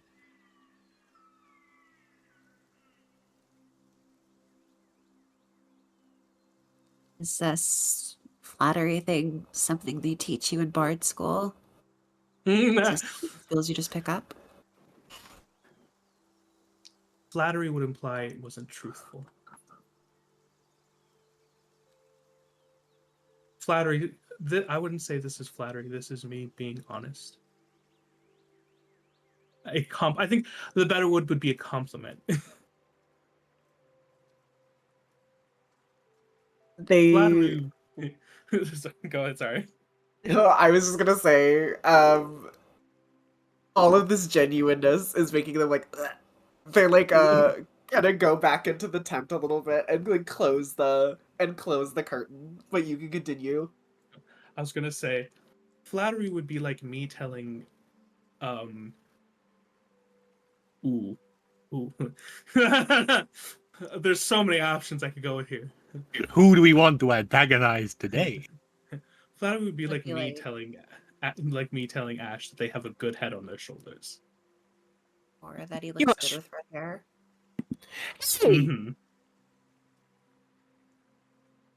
I really tried to convince him to go off of something else. Otherwise, I'd be very angry right now. It's like Ashram like shoots up. Go on. Their ears, no, I was gonna say their ears burning. They're like, "Who the fuck's talking about me?" Go. What were you saying, CC? No, I was just gonna say, I was like, yeah, you'd think I told them that like a brunette or a brown would be better, but no, they chose red. That's what they wanted to do. Well, I mean, I respect the boldness. It's definitely attention grabbing. Unfortunately, it's kind of the opposite he should go for, but that's true. Beck. Well, okay. Listen here. Y'all can talk to me when I'm not in the room. Unfair. Being attention grabbing isn't always a good thing, so that was like a... And they do like a back and forth like slap motion. Backhanded. That's the one. Ah, okay, I'm just... But... Wow. Just... We're not there. But... Screaming. But... Sorry, I told you already. Like I said, I am here if you need anything.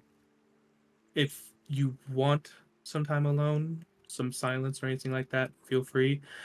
Even if you want to talk and just not have to listen to any or not have anyone here, that's also fine. And I pull like my book of journal, like my journal, and I'll be like, this is something I had previously. I think it's time to change though what it's used for.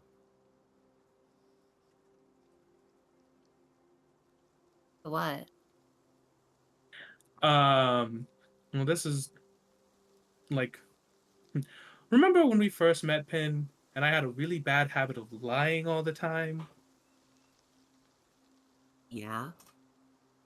This was kind of one of the things to help me make sure to keep the lies straight, because it's very easy to get caught if you don't keep them straight. And I'm trying to do better and not lie. At least not lie to you guys. To customs, I'm going to lie through my fucking teeth. Well, it's different if you're lying for a good cause. I guess I can't speak to what you were lying about before, but I didn't appreciate it. But I think it's time, though. I don't really need to keep lies in order anymore. So I can use it for something else, whether it want to be like chats that nobody else has to see, that way you can talk and no one has to listen, or whatever the case may be. Or if you just want me to cast silence on Damien and Ash, because dear God, they keep talking. I'm just glad I'm not the only one who thinks that. I love you, buddy. I love you, D.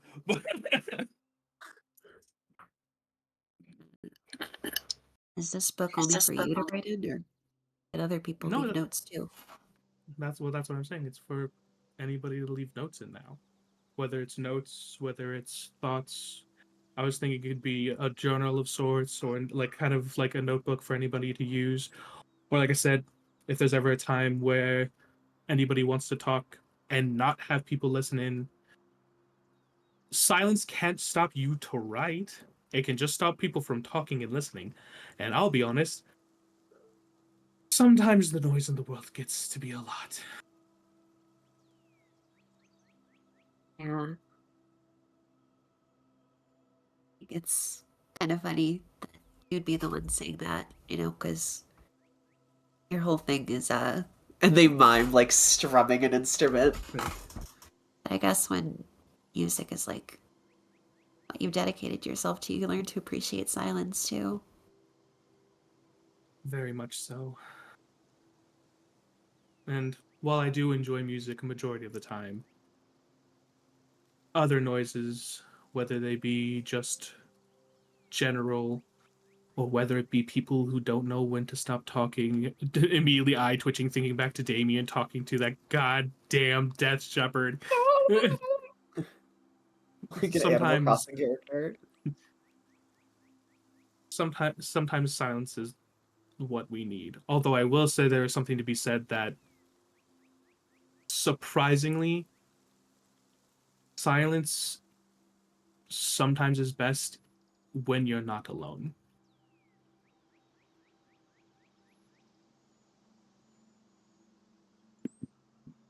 Pin will sit in that for a moment, and then their little hands will like reach out of the tent and just sort of they'll do like the grabby paws. And they'll be like, Can I see that? but Sure. And I hand the book to them.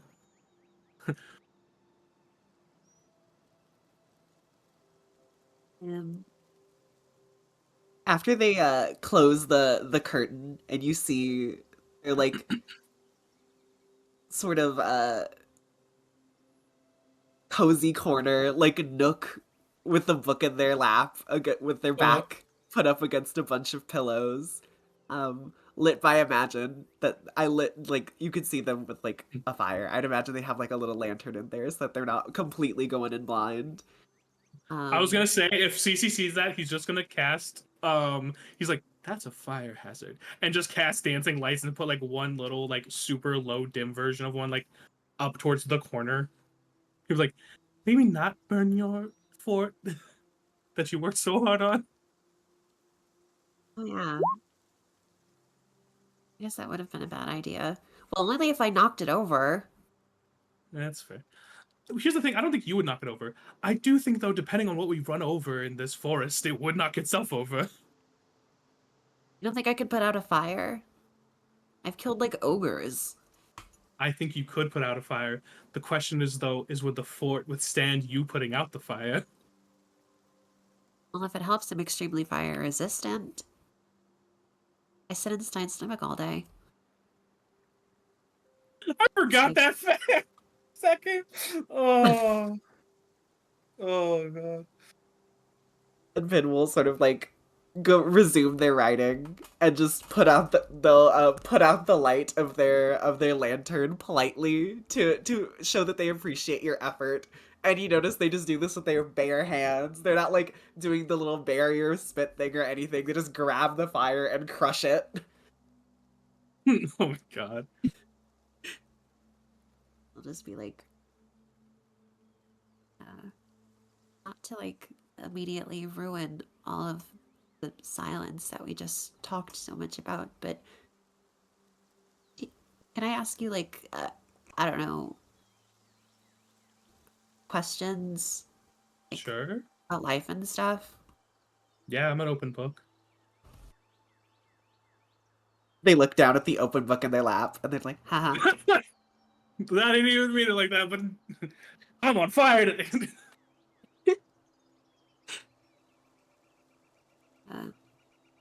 I don't.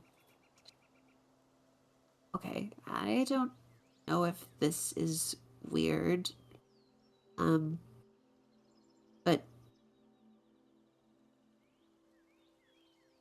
Damien earlier was talking about death is a transformative experience.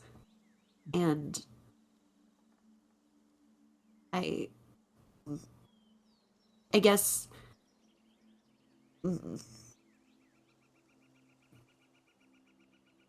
what does he even mean by that?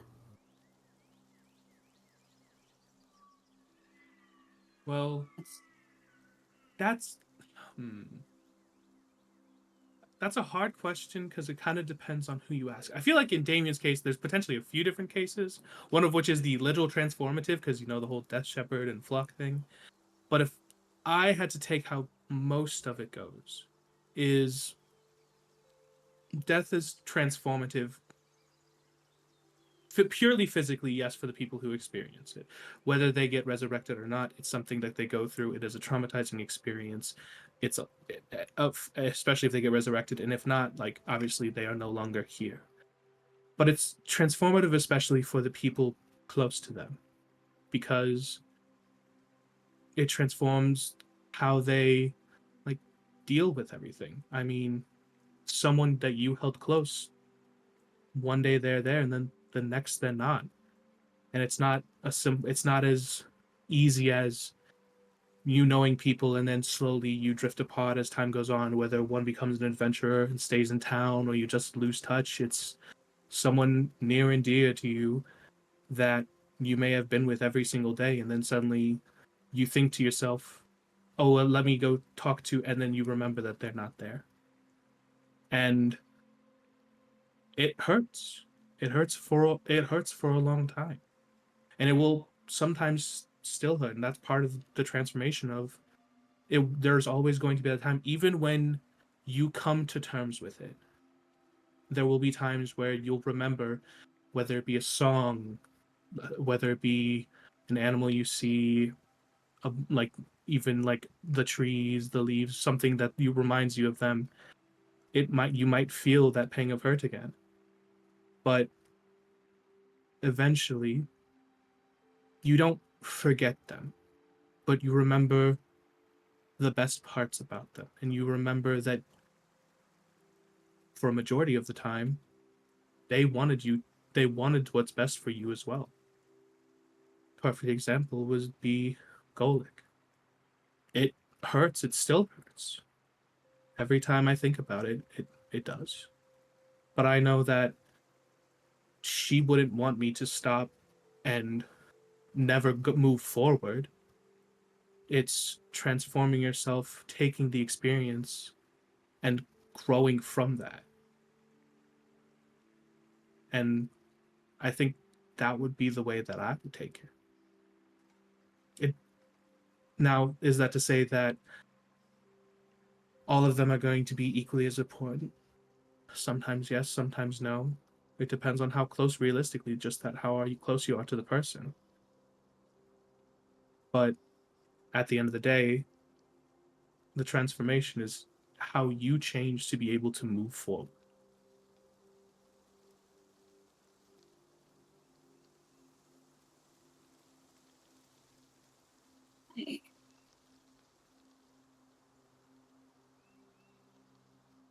Yeah, I know that. I mean, we know that. We've both lost people before, and what you said is right. But that's what the people that you leave behind get out of. They're the ones who are transformed. But what about you? What do dead people even get out of dying? Well, I mean, Why does everyone seem to be in a rush to do it? Okay, can I make a perception check? Sure. Does the Death Shepherd know death is being discussed? My Damien is so hyper Are his autistic death about the senses specific tingling? subject. He's so hyper focused on this subject. I think there it is a reasonable argument that he would Sure. perk up at the mere mention of it. He like breaks through the roof, like his hand pushes through the metal. I'm just saying. You gonna roll that perception? There you go.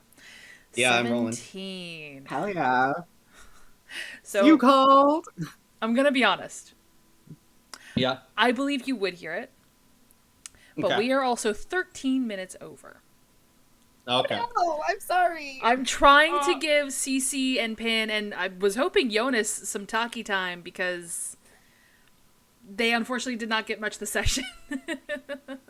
Then maybe I say, Damien's head busts out the window and says, "Well, actually, the thing is," and then it's the "we'll be right back" cut. I would say if I hear that, the first thing I do is immediately cast silence only on Damien. Like You were to think saying that- I like to think that before that, me and Damien or Ashram and Damien are just sitting at the table with tea, and it's just a smash cut between the conversations, and Ashram's just like, and they just kept trying to get into the study, but the door was locked and they couldn't unlock the door. They didn't ask what was in there or try to get in there. They just kept How dare you bring trying up to that open damn it. door. And I just Silence don't also applies to understand- Ashram somehow. I don't understand It's what. a 20 radius. If y'all can drink tea and spill tea, we can spill tea too, okay? Like, we got shit going on over here. Like just your red hair dye. But also, they wouldn't talk to us about it. It was such a weird All thing. right, all It's very right. strange. Let's give Cece and Pin a moment to wrap up, and then I think we will end for today. My bad. And then I fireball the carriage and teleport away. Rocks fall. BBG Y'all the die. entire time. Rocks fall, everyone dies. At the question of like what happens though because the question was like what happens how the dead are transformed. Yeah, essentially, and since we're nearing end, I think I'll just get to I'll just say one last thing. I'll just carry it on, and Pin was just gonna, after I'd assume a moment of thought, Pin was just going to say, Aristos said earlier that once he gets rid of all magic, then I would fade. I don't know what he meant by that. Thinking about it kind of scares me. But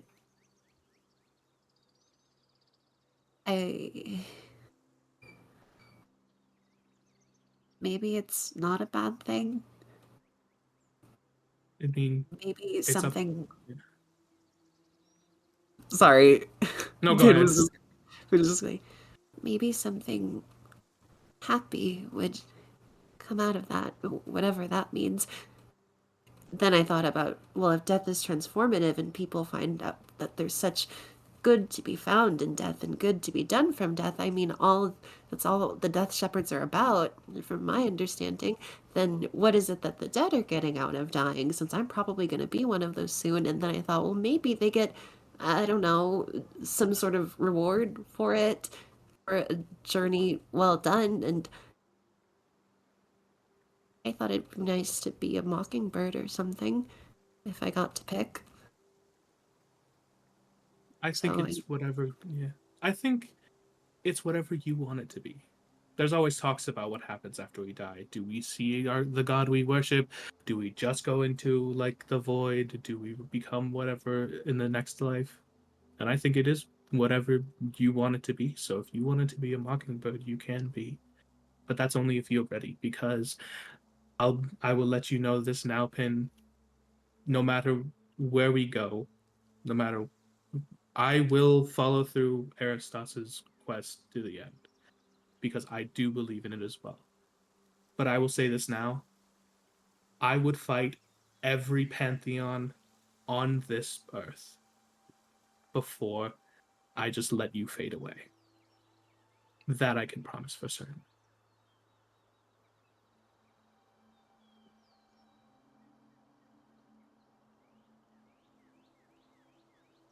I'm about to slap the shit out of Buddy. So Actually, again. and what was this whole? Then why do you keep fighting so goddamn bad? Or whatever. Suck it, Disney princess. We can talk about this afterward. Please wrap up. It is just. But yes, I have got- notes. Keep them. I don't want to hear them, actually. Keep them. It is just going to slide the notebook that Cece gave them back, and I think in their little overly like neat perfected handwriting there's just going to be like a little like thank you smiley face at the top. That's done. He's just gonna politely close the book and like put it in their jacket and be like, I'll leave you to let you have some you time. Okay? I Good night. And then we cut to black because we're like 20 minutes over. But that does mean that next session we will be able to theoretically start. I mean, yeah, theoretically start with the dream for Pin. So this way Jared doesn't stay up super late again. But that being said, thank you all so much for a nice RP heavy episode. You guys are really good about that. I do love the RPs, and I feel really bad, like basically trying to stifle people. I'm trying to give you all a little bit of time in the spotlight. But yeah. It's also a show. It is also a show. But that being said, I'm going to post everybody's links in the chat there. So my fantastic players, my amazing RPers, my storytellers. In the top left-hand corner, we have Damien, played by Simply Your Buddy. Next to him, we have Pin, played by Mio Possum. Next to her, we have Ashram, played by High Queen Dee. And then on the bottom row, we have Cece, played by Fridays with Frank. And lastly, Jonas, played by Hexavel Zaro. Thank you all so much. Thank you. Feel free to, if you're able to, stick around in chat so we can do some aftercare. But I'm going to do my sign off and I'll be back with you all soon, okay? Okay, bye. Bye-bye. Bye, everybody. Hey, everybody. Alrighty, so we're gonna go bloop. As per usual with these late night streams, I'm not gonna raid out because I am EP. I'm so tired. But thank you all so much for hanging out with us today. If you guys had fun, if you guys are interested in learning more of the story, I do post almost all of the VODs to the YouTube channel. I have forgotten to post episode 28. I do have it though, I just need to upload it.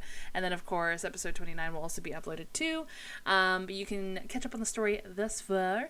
And if you are interested in this universe and, you know, how is the lack of divination magic gonna look, feel free to check out also the sister series, which is Emerlia Murders, which you can also find on my YouTube channel via that link I've just posted there. If you guys want to talk about the craziness of tonight's episode, feel free to join the Discord. We have fan tabs for both Inkstained and Emerlia Murders. And if you want to know when I'm going live next, or if I have to take a day off, I had to take a number this month due to dental pain and of course LARP, feel free to join the Discord there. Whenever I want to play a game that's more fun with more folks, I always go to my Discord first. So games like Apex Legends, League of Legends, Overwatch, Red Dead Redemption Online, Final Fantasy XIV Online, Valheim the Forest, The Outpass of Devour, Sins of the Forest, Raft, Minecraft, Baldur's Gate 3, Lethal Company, Medieval Dynasty, Among Us, Jackbox, and many, many, many, many more. But yeah. Thank you all so much for being amazing. I hope you all have a fantastic night or morning, wherever you are. And until I get to see you all again on Monday, I hope you all stay awesome, stay safe, and well, I guess this is bye-bye.